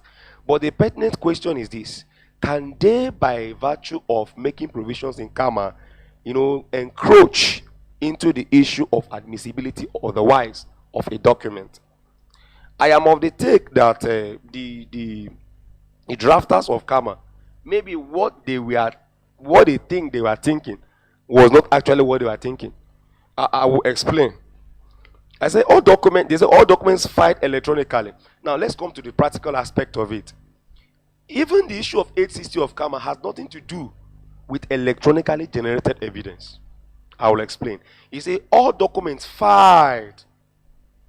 Filing documents electronically is as a matter of applicants filing documents at CAC portal. Now, with about 4 or 5 years ago, the issue of online filing came about, and then lawyers are and applicants are permitted, most especially pre-incorporation matters when it comes to incorporated trustees, limited liability companies or PLCs, and then business names. Prior to about 4 or 5 years ago, it was not like that. But when the policy came into place, what happens is that by the time you are done with the applications, you print, you sign, and then you scan. That is what I understand by filing something electronically. So if they are talking about acceptability of electronically filed documents, I believe that the National Assembly has the power to make that law, and then even CAMA can actually cover that. But if you are stretching it to mean the issue of admissibility of evidence, if you look at CAC, hardly do they even have any there is nothing you file. If you file anything physically at the Corporate Affairs Commission, at the end of the day, what you're going to get is not even electronically generated evidence as regards to Section 84 of the Evidence Act. What you get at the end of the day is that what you file electronically will now be, they will print it, then they will now stamp on it, certified true copy, and then send it to you back hard copy. So I wonder how that document can now begin to talk about electronic evidence with respect to 860 of CAMA.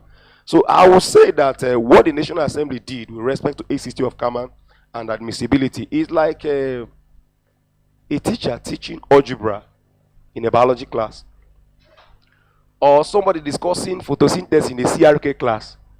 In as much as the teacher has the power to make that, to teach that, the question is this within the syllabus? So I'm of the take that if the makers or the drafters of CAMA are thinking with respect to evidence by drafting the issue of admissibility of electronically generated evidence in 860 of CAMA, I think they are putting the square peg in a round hole. And then I don't see that provision seeing the light of the day at the end. So I'll stop here and then allow the chairman to take over. Thank you.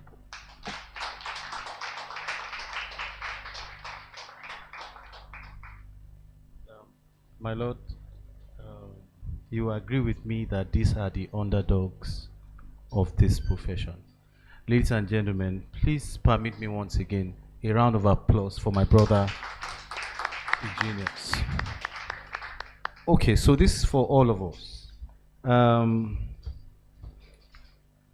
the three presenters, please, I don't know if you guys can project your numbers on the screen.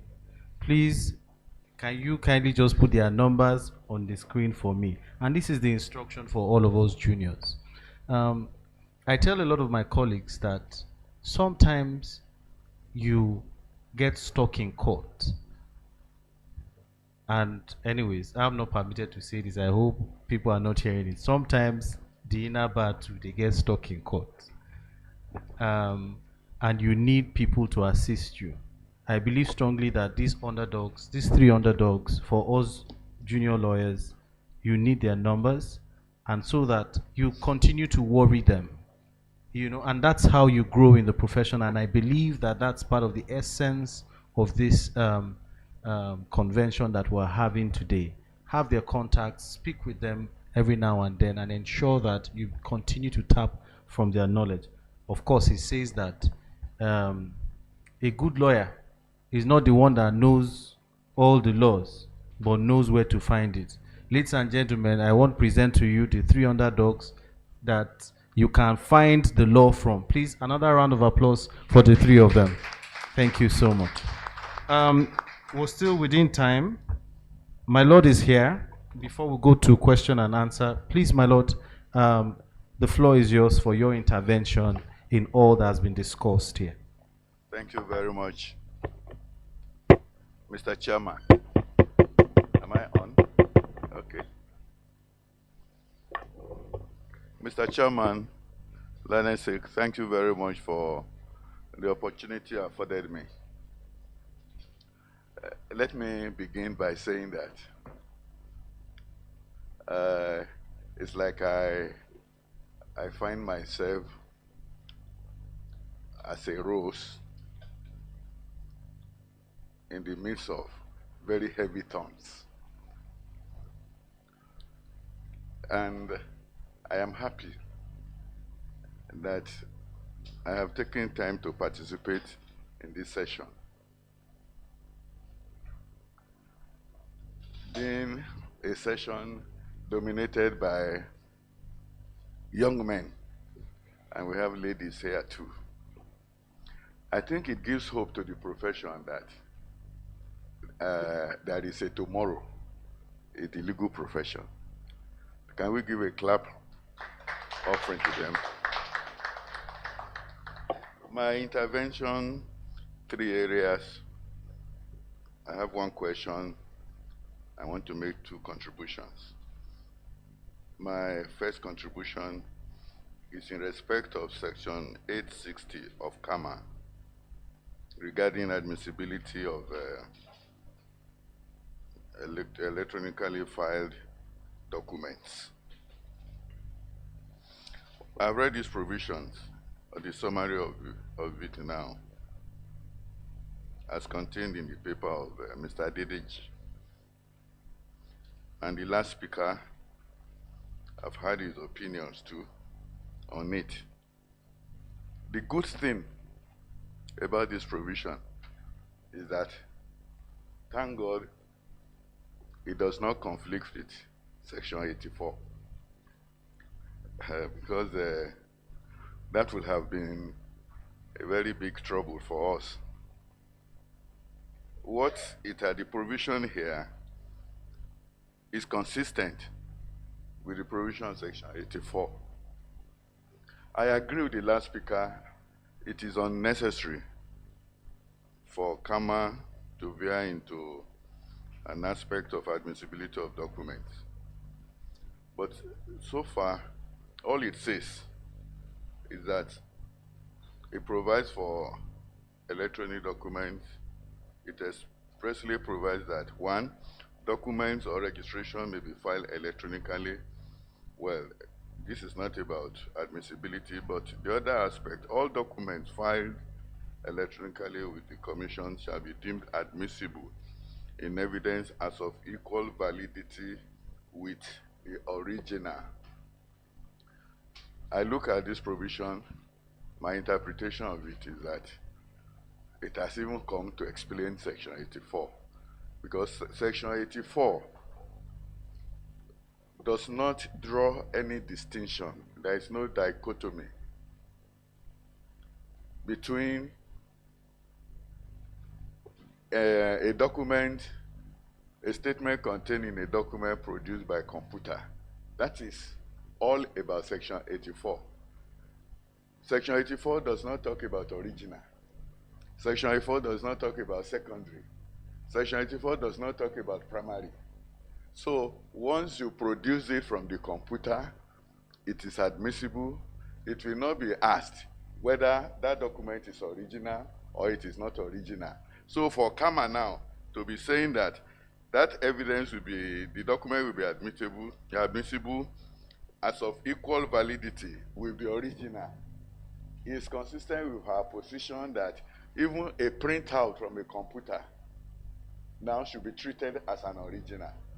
So whatever the intention of the legislators in coming up with this provision, I think, like I said, thank God it does not conflict with any provision of the Evidence Act.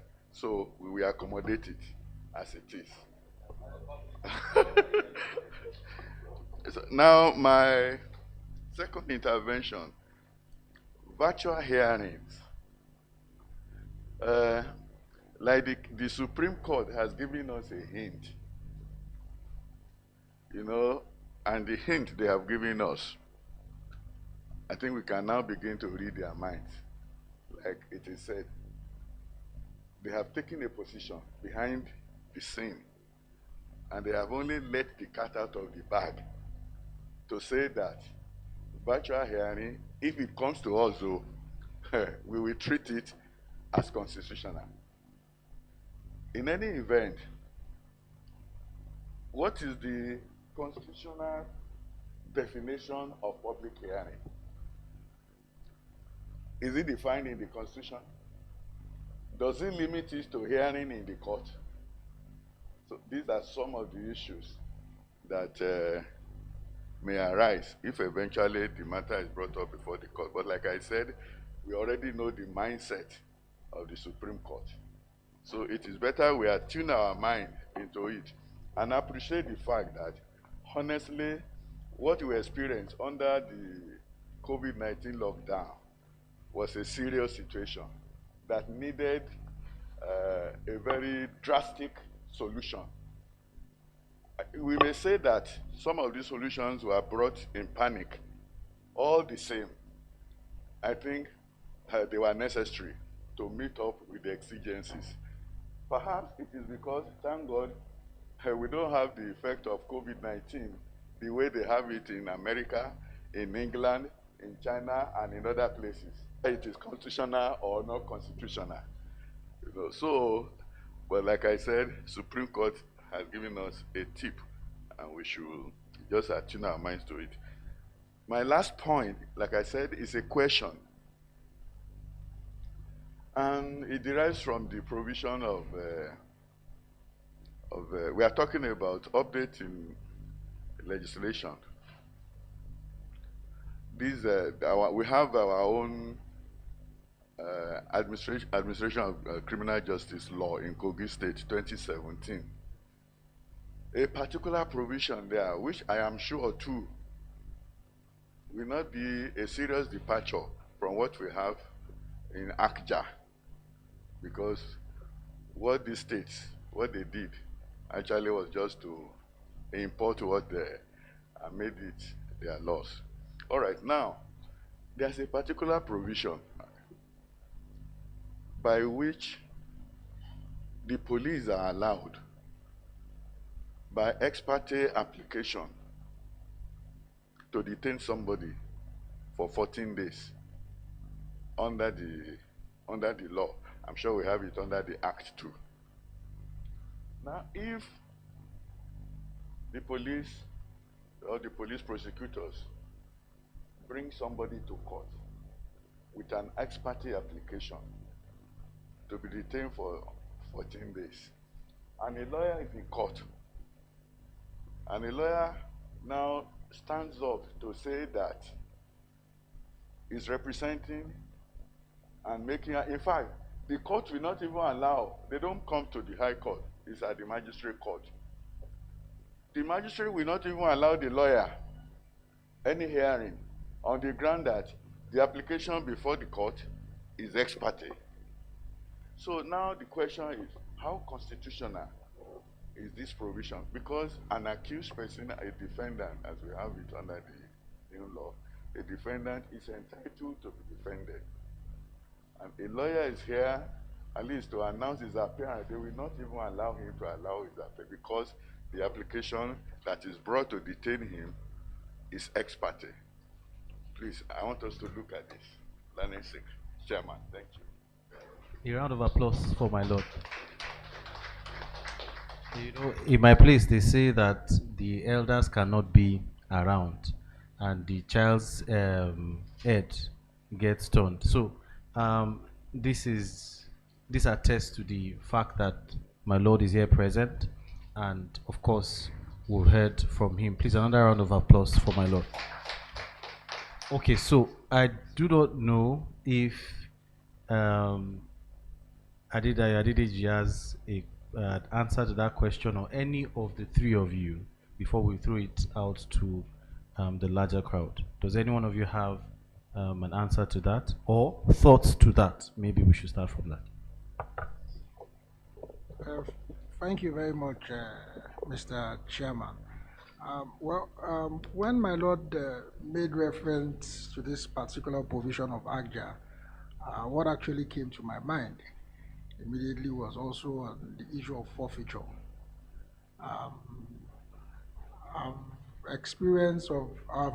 I've been in a matter where the EFCC brought an application ex parte for interim forfeiture, and we filed a notice of preliminary objection.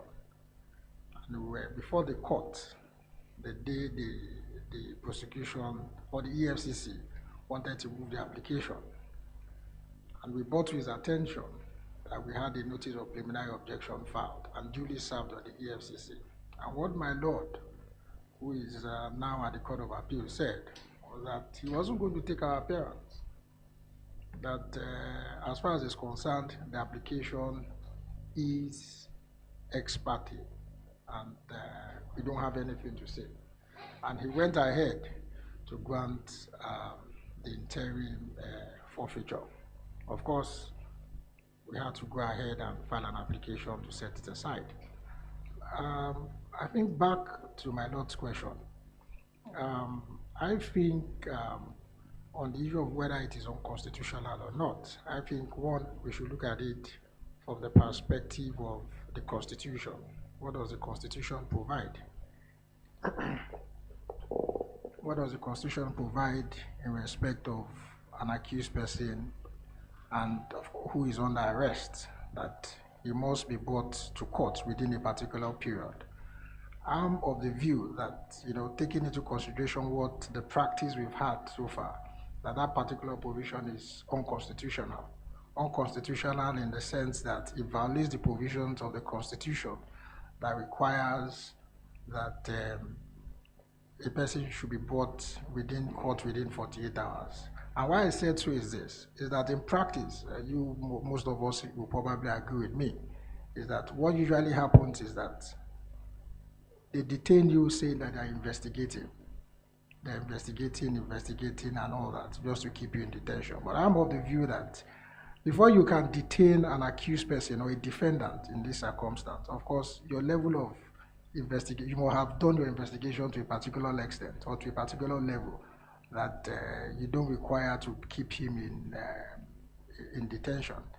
And in most situations, they are really not doing anything. They are just keeping the defendant or the accused person in detention, exactly looking for evidence, to charge him or her to court. So I'm of the view that that particular provision is unconstitutional. Thank you very much. you have an intervention? Okay. Okay, my lord, sir. I've listened to Mr. Adeji, and I listened to my lord's question. Probably I would have loved to ask, because he made a point that probably the man had been detained for a while. But to my mind, subject to the period of detention, at the time an ex parte application was brought to court, you know, I discussed something earlier on judicial intervention. That when the Constitution donates a right to an individual, you can only take it away by judicial intervention. Those are constitutional safeguards you must have recourse to. And that is what they have come to do. So they have approached the court to say, look, assist us to take away this man's right for a period. The lawfulness or otherwise is another issue. But they have approached the court to obtain an order. So upon the grant of such application, as it appears to me, then the right of the man crystallizes. You have obtained it. Then you will now look into it whether it is lawful or it is not lawful. But the point is ex parte. Because if you intervene at that point, you are coming to court to say, look, that ex parte should not be granted. You are putting upon him the weight of unconstitutionality. If you had flouted it, you are making him perpetuate it. So why don't you let us cross that Rubicon? You've crossed the hurdle. Then we now look into it. Did he obtain it lawfully as per within the ambit the law had donated in favor of the person? So if I were to be a sitting judge, I will not allow him. I'll just say, okay, I have recognized your presence in court. Just stay, observe proceedings. When the application succeeds, if it eventually succeeds, then you know what to do. You can bring an application to set it aside. You can bring superior arguments why the order of further detention ought not to be sustained. And that is my thoughts on that. Thank you very much. Paul, hold on, please. I thought you had an intervention. You had. Mine is exactly on his point, so I want to, so that we don't lose. Okay, him. okay. So please, Paul. I vehemently disagree. I've been in a situation whereby somebody was moving a motion ex parte to conduct an illegal inspection in an election matter, similarly, and the defense counsels were in court. And unfortunately for them, they brought the application to vary the order outside 8 days. The Supreme Court told us that we were in court. What were we doing when that motion ex parte was being moved? And for the fact that the order was granted, we had no opportunity. I'm telling you this happened live. So, and I remember there are some old authority. Unfortunately, there's a Waka case I have. Similarly, that will answer this question. Maybe I'll make it available later. The law is that if an ex parte motion is being moved, and you're a counsel there, you have a duty on behalf of the person that is being affected to raise up your hand and say, this thing will affect me now. My Lord, put us on notice. Let us deal with this thing on notice. What is the need of the ex parte order when I am here? Rather, give us an accelerated hearing of this matter. Come back tomorrow. You, file your counter affidavit. You, putting your motion on notice. I'm not one to subscribe to motion ex partes in such circumstances. The judex has power. It can always look first the justice of the matter, adjourn the matter, and let us hear the substance of that application instead of all this ex parte, because you know this will lead to appeal to Supreme Court. So that's my view. Thank you, Paul. Please state your name and then you can answer the question or see your intervention, please. Okay, my name is Samson Egege. Yeah, before my intervention, I just want to comment on the question posed by my lord. Now, in my view, it's not unconstitutional. So Whether or not it is right morally, it's a different question. But is it constitutional? I think it's constitutional. Now, when Mr. Adedeji was responding, he had referred to the time, constitutional time within which you can keep a suspect in detention. Now, that time is for the purpose of arraignment. If the police is yet to conclude its investigation, I think the police has a right, because under the Constitution, one of the ways a person can be deprived of his liberty is by a lawful order of court. It did not say that lawful order has to be after conviction or after trial. So if the police or any law enforcement agency feels they are still conducting investigation, and in order not to fall foul of the 24 hours or 48 hours rule, constitutional provision, they are entitled to go to court and seek the order of court to keep the suspect in detention. Now, my intervention. Sorry, Okay. before you go on your intervention, does anybody have any other answer to my Lord's question here? Okay, so my dear brother, please. I'll come back. Yeah. My own response to the question posed by my Lord is that the common understanding all of us have about expert applications is urgency. In the absence of any, not even self-induced urgency, in the absence of a real urgency, there is no need why Mr. A will come to court and say, "Hear only me." However, I know that for my Lord, being on the bench, and this is the provision of the law, there is a way the judge will behave, and it will be as if you're descending into the arena of the matter. So my take is that, first of all, I'm of the opinion that it is unconstitutional. It is unconstitutional because the reasonable time within which to bring a person to court, you can't detain somebody in perpetuity and saying, "When I finish, I will come." So I'm of the take that the time is broader or longer. We know that the police do it every day, but the fact that they are doing it every day does not lend credence to that in the eyes of the law. So I'm of the take that detaining somebody for you heard somebody, you just come to court and say, "Give me under 14 days to hold him down." For what? So what they are not supposed to have, as a matter of fact, if you have not concluded the investigation practically and you come to court, you are telling that person to run. They are supposed to have concluded the investigations before they come to court, so that the issue of "give me 14 days, let me come back" will not come into play. However, if I'm on the bench, for example, and such a matter comes, it is a trap, because being an expert order now, if you now say, "Okay, oh yeah, let me take your argument," it will become a ground of appeal, because they say we came here on our own. I think it is wiser to say, "Okay, even though the law has said this, put this person on notice." Or if the other person is raising a hand and say, "I want to talk, the court can look at the application and decide. Of course, any matter coming to court is to be given either way. It doesn't mean that the fact that AFJA says, ACJL of Kogi State says so, means you are bound. Every application brought to court is premised on facts in an affidavit. So you can look at the affidavit and say, "I don't see anything convincing here." So you strike out the application. Let them go and bring, let the other person come on notice.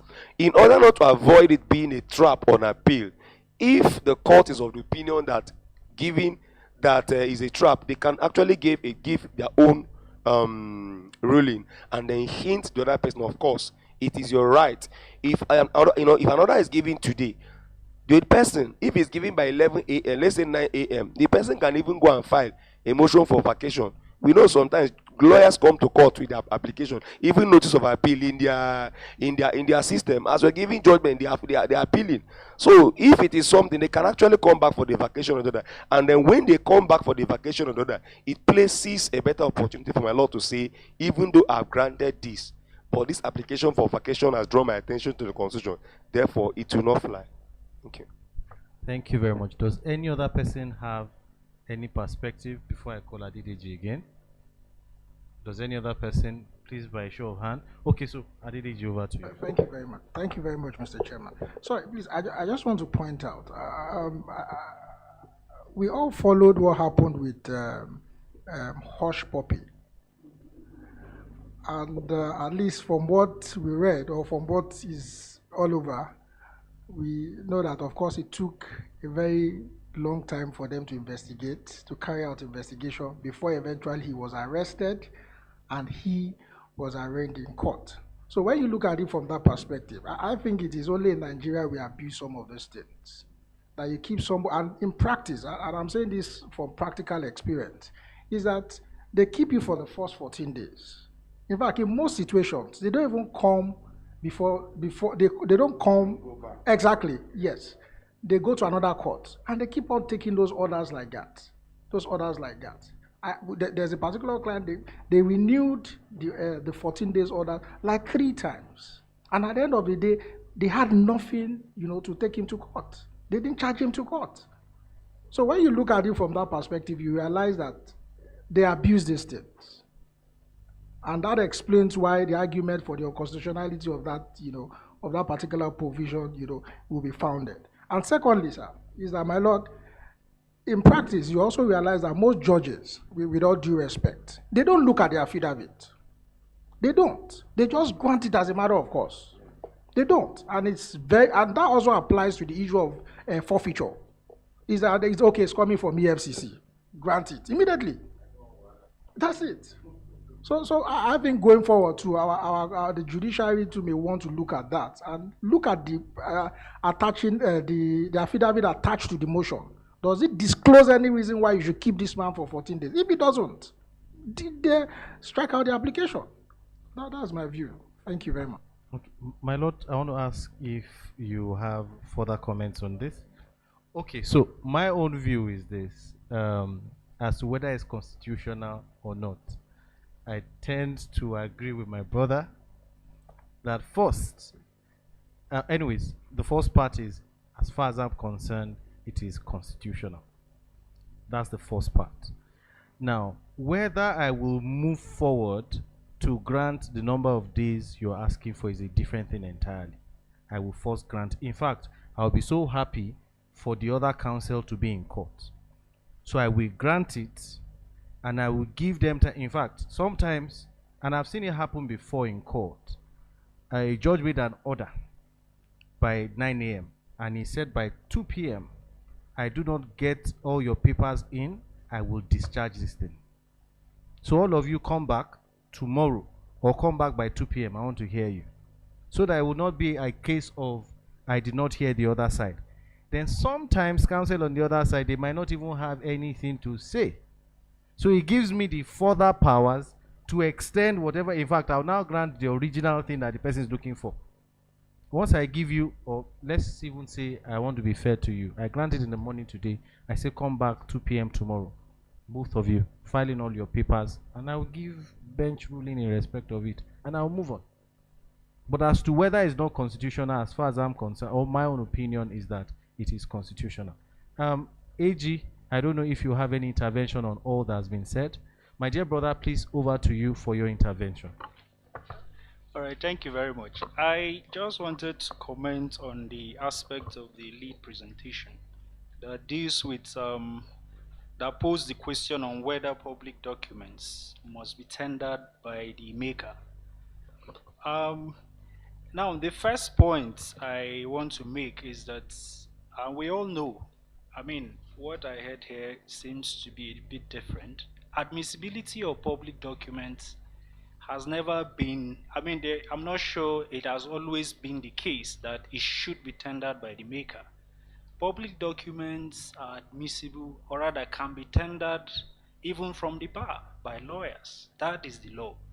Now, the question of evidential value that can be attached to the public documents, that is where the issue of the maker comes into play.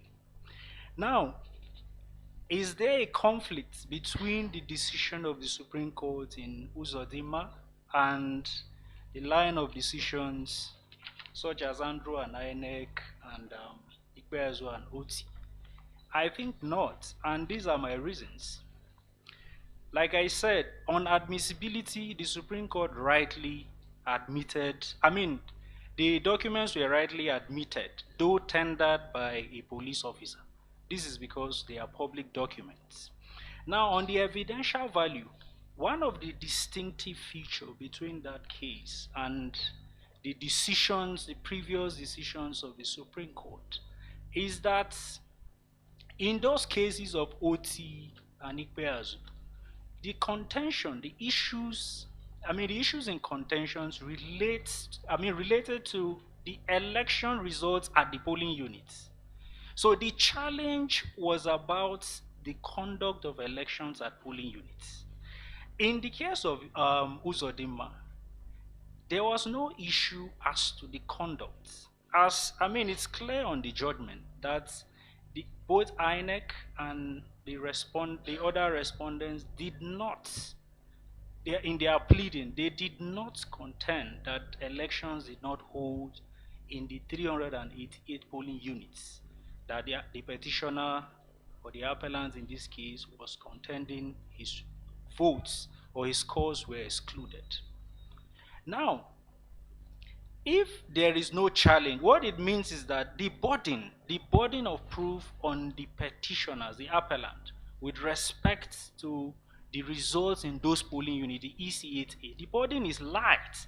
It's lighter than the burden of the petitioners in INEC and Andrew and INEC and the host of the other cases. Another point to make is that INEC had challenged the authenticity of the forms EC8As, right? They had raised the allegation of forgery, meaning that the burden of proof had shifted to INEC, and it behooved on INEC to tender.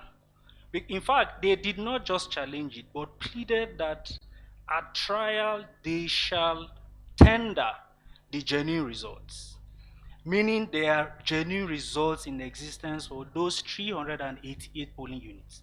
INEC did not tender those results. Now, as far back as 1999, the decision of Nadi and Ezeki, the court had recognized the value of result sheets given to police.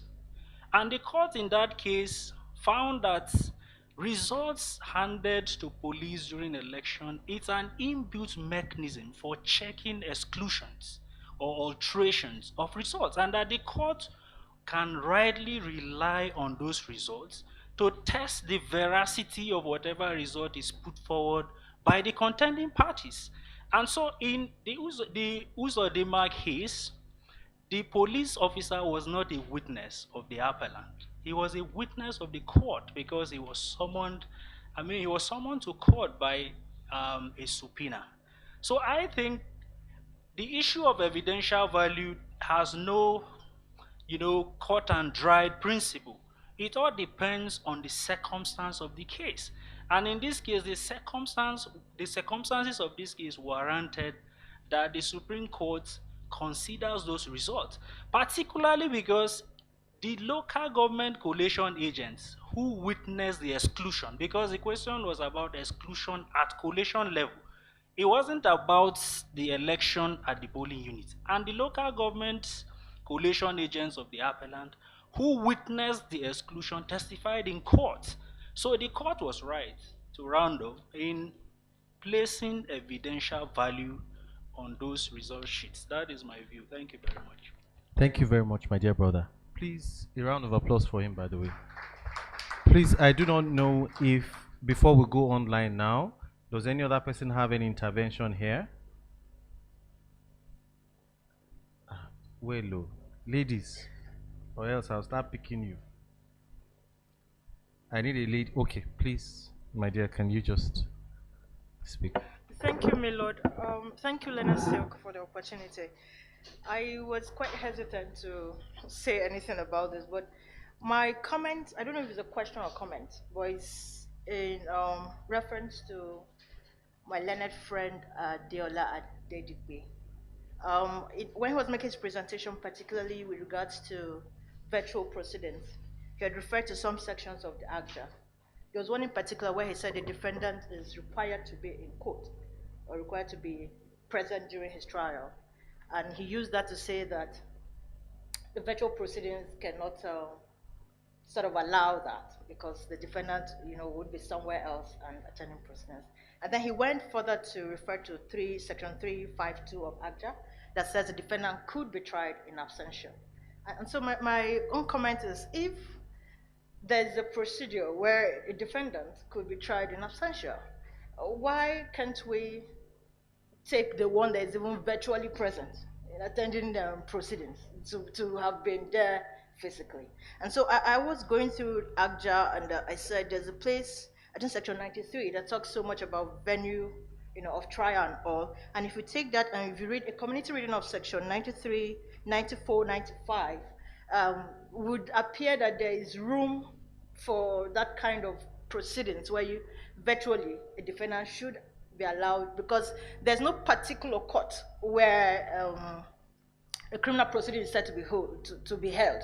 It could be held in Abuja, no particular court or anywhere. So if a court is sitting in Abuja and tries a defendant that is anywhere and attending virtually, going by vis-a-vis the definition of public, hearing as defined by the, please, I beg your pardon, you need to remind me of, not the Constitution again, I beg your pardon? No. The dictionary, the law dictionary. There's a name it's called, that just, Black's Law Dictionary, thank you so much. Going vis-a-vis by that, I think that covers it. So let me say, in saying this, let me also seek the permission of the convener of this event, the Leonard Silk, Chief J.B. Dowd, and everybody here, I beg your pardon. There's a book, written there's extensive research on this virtual hearing, and of course it will be unveiled much later this month. And I think if we pick that up, it has even the judgment of my Lord, Honorable Justice Peter Afen, where he delivered on a mock trial, and it's really extensive, and it will cover all of that. It's on the fundamental rights, practice, and procedure and precedents by my principal, Chief O.J. Onoja, Senior Advocate of Nigeria. So you could pick that up much later and then have that reviewed and add to your knowledge. Thank you very much. Okay. For this, yes, you will respond. But please, you owe the foundation 10 million naira for this international advert. No problem. Okay. We could deal with that. Thank you. No problem. 10 million naira. My dear brother, please, can you just respond? Mr. Chairman, thank you. Okay, so I listened to my learned friend's observation. I think there's a bit of misconception in my representation. When we were in school, they taught us 3 forms of learning. There is the ordinary meaning, there is the intended meaning, and there is the comprehended meaning.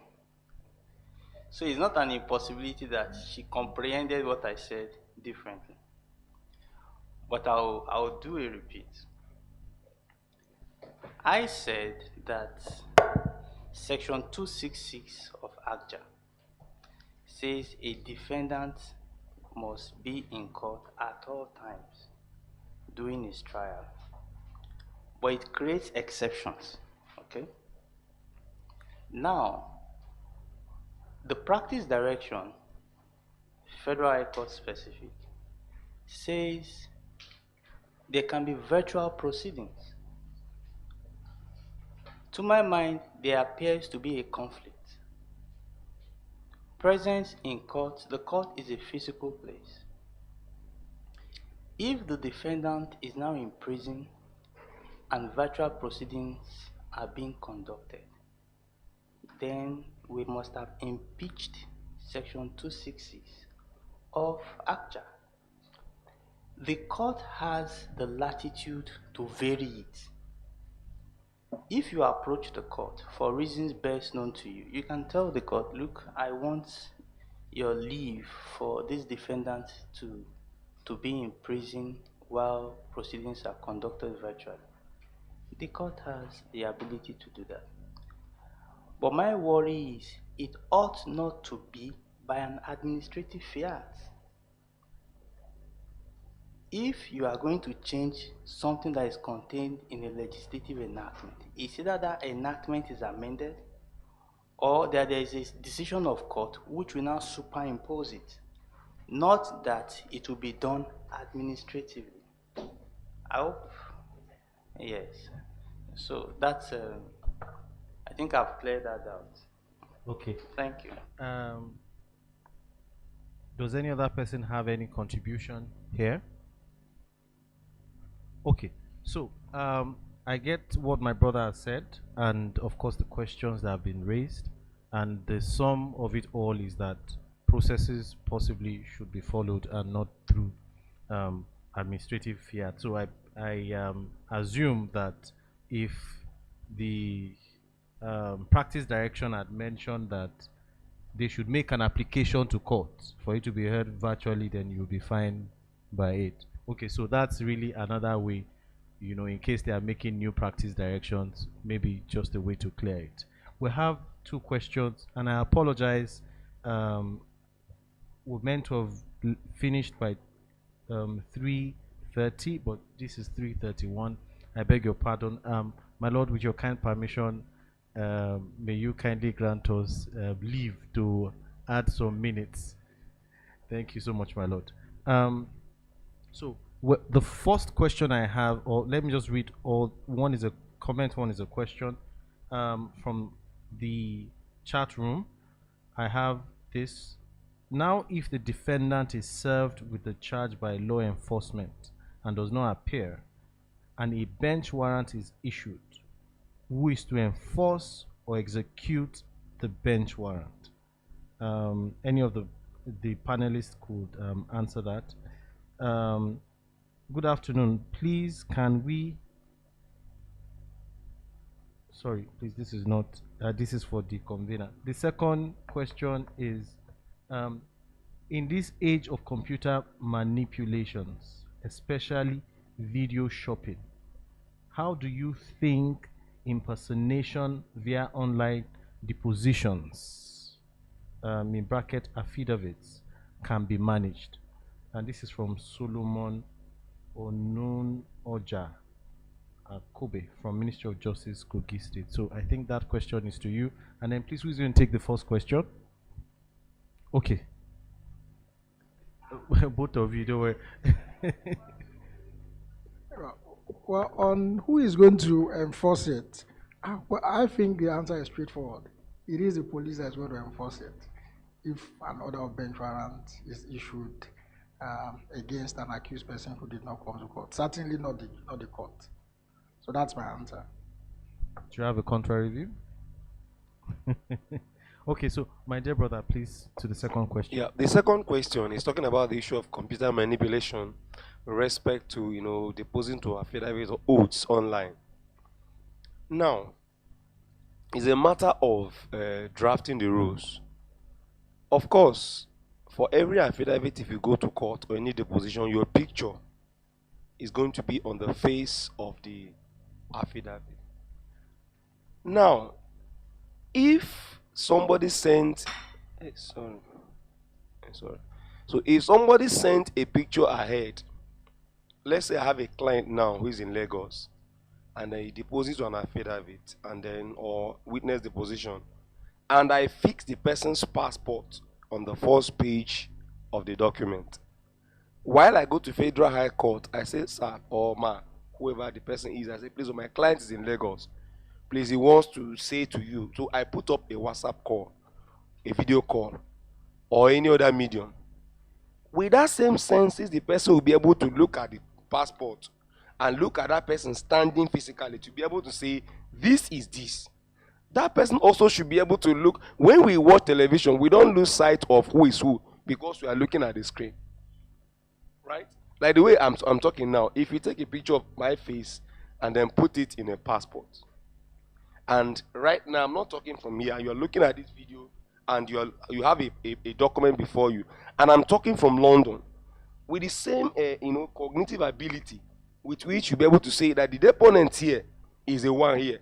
I think the issue of manipulation does not come into place. So I think that the issue of the passport photograph of the deponent, a comparison between the passport photograph and the person who is saying I'm the one deposing, will be able to, forestall the issue of manipulation. It's not as if you talk about video manipulation when somebody does video manipulation or editing is when somebody does a video maybe now and then plays it in the evening. I don't see any technology whereby I can be talking now and I'm talking like this and my face is no longer me. My face is maybe the face of anybody in this office or anybody around. So in view of the fact that it should be made in such a way that you shouldn't record a video and bring. As I'm watching the passport photograph, somebody is also speaking from somewhere, I'll be able to compare. So I don't think the issue of manipulation comes if it's a live call. Thank you. Mr. Chairman. Thank you so much. Okay, please, over to you. Yes. Sorry, just before I forget, just in respect of my brother's intervention, I feel strongly that for the fact that a witness is a subpoenaed witness and comes to tender a document in court does not automatically mean that probative value is going to be attached to that document. I just wanted to note. Yeah, I just wanted to note that. Thank you. Okay, so please. Okay, so will I say corroborating what my learned friend has said now? I don't have it off my tips, but I know it's in the Federal High Court rules that you can take oath from a Commonwealth country. Okay? So if somebody is in a Commonwealth country, you can take oath from that country and all such applicable provisions for taking oaths. So if oath is being taken in a Commonwealth country and it can be done by virtual means, it has been adopted in our own laws. Maybe if you just look more on that, which means there is no need to go back and forth. It's in the Federal High Court that can confirm that to you, maybe other 48 or something.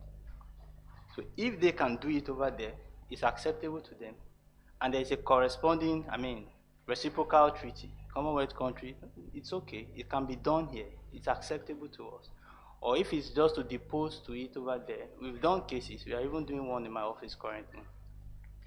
The guy deposed to the affidavit, statement on oath over there, and he got a notary public to administer a jurat and all that. And they sent it here. And it was accepted at the Federal High Court. So it's not it's not out of the blue, just for us to balance relevant provisions of the law, including the Oath Act, which also recognizes it. Thanks. Thank you, my dear brother. Okay. I'm not talking. Now the point is this. As he was talking, I just thought about something. We are taught and we are told and we know that the Federal High Court is one. A commissioner for oath is a commissioner for oath. Whether it's the Federal High Court in Enugu or Federal High Court in Lagos or in Kaduna. So my take is this, for example now, if for some reasons somebody is not able to travel all the way from Lagos to Abuja, but he can move to the Lagos State Federal High Court, Lagos State Judicial Division, does it make a difference that he went to the Federal High Court? Because they are one court. So most of the times, if you come to Federal High Court, they will always insist, if that is practicable, then one cannot toe that line. Of that, now that the Federal High Court is one, if there's a need for somebody to depose to any affidavit or an oath in Federal High Court in Abuja, and there's a Federal High Court in Uyo, I'm of the take that the person can also depose to that, and then maybe parcel it, and it will fly. Thank you very much. Does any other person have any comment, intervention? I want to specially recognize our senior brother, Anozie Obi. You're welcome. Please, a round of applause for Oga. I don't know if you have any intervention for us. None for now. Thank you very much.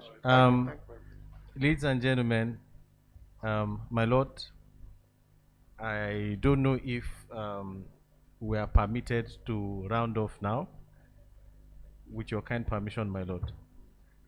Thank you so much, my lord, as God pleases. So, ladies and gentlemen, you would agree with me that this has been a fruitful or wonderful session. So many things to take away. And I also encourage all of us who are young here, you can expound on some of these topics. Take your time, do a research, release a paper, whether rightly or wrongly. You've pushed something out, and they are yours. They are your thoughts on this. And then if you continue your research, I'm sure somebody else can pick it up and grow it from there. All the cases that we've been using, I remembered my brother mentioning Waka now. Waka is how many years ago?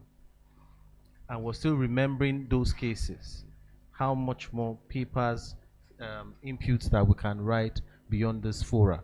So, my lords, my lord, the Honorable Attorney General, Past Attorney General of Jigawa State, senior brother here present, ladies and gentlemen, panelists, thank you so much for this wonderful session.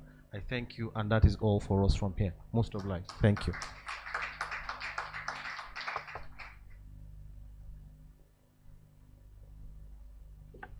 Please let us give our panel and Mr. Chairman a resounding round of applause.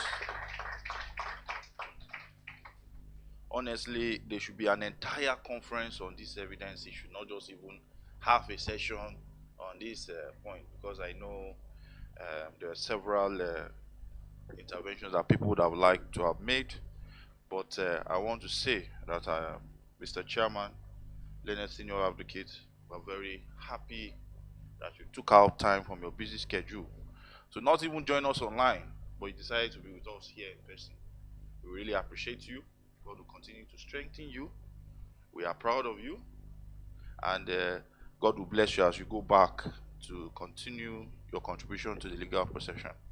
To the lead presenter, who is one of our own, that is incidentally, today is our anniversary as Call to Bar 2008 set, and the chairman, myself, and Mr. DDG are all members of the same set, and so just a hint, watch out for 2-8. We are coming. So, Mr. DDG, want to thank you. We have sat across you for almost 12, 13 years now, and I know your ability to research and your attention, forensic attention to detail. And I'm sure members of the public were not disappointed by your paper. God will continue to strengthen you. All your heart's desires in the profession will be granted to you. Also, Mr. Dedikbe, thank you very much. Very soft-spoken, but each one hitting like a bullet. His points, in fact, online, everybody is asking, I want Mr. Dedikbe's paper. 3 people have met me now and messaged me that they want your paper, sir. So I want to say, God bless you for taking out time to pen down your thoughts on this aspect of criminal procedure. And for last but not the least, Mr. Ibega, when I was listening to your paper, I was just smiling. I was very, very happy that a member of Team A, he knows what Team A means. That's my team. I came up with that. I want to say that even I learned a lot from your presentation. And we are proud of you. Continue. And for those who intervene, my Lord, and other eminent members of this session, thank you for your interventions. This brings an end to today's session, and this is just by way of housekeeping, to remind us that the conference is not over. Tomorrow we have another very insightful session. We are dealing with the law of forfeiture. You know, we had already started beginning to touch on it a bit. Tomorrow fully we look into forfeiture, and that session will be chaired by the coordinator of the Rule of Law Foundation, Mr. J.B. Daudu, and the presenter will be DC Ewolum, Senior Advocate of Nigeria. I advise us to try and be here for that. And we have eminent panelists like Mike Ozekome, SAN, Chief Godwin Obla, Wahab Shitu. All of them will be contributing on this very important aspect of criminal/civil. It's quasi somehow, if you ask some. So it's an important area. We also have cybercrime. We are going into cybercrime, and we have presentations from Chinelo Bozo and Benedict Daudu on cybercrime. and it will be chaired by Senator Yakubu Oseni.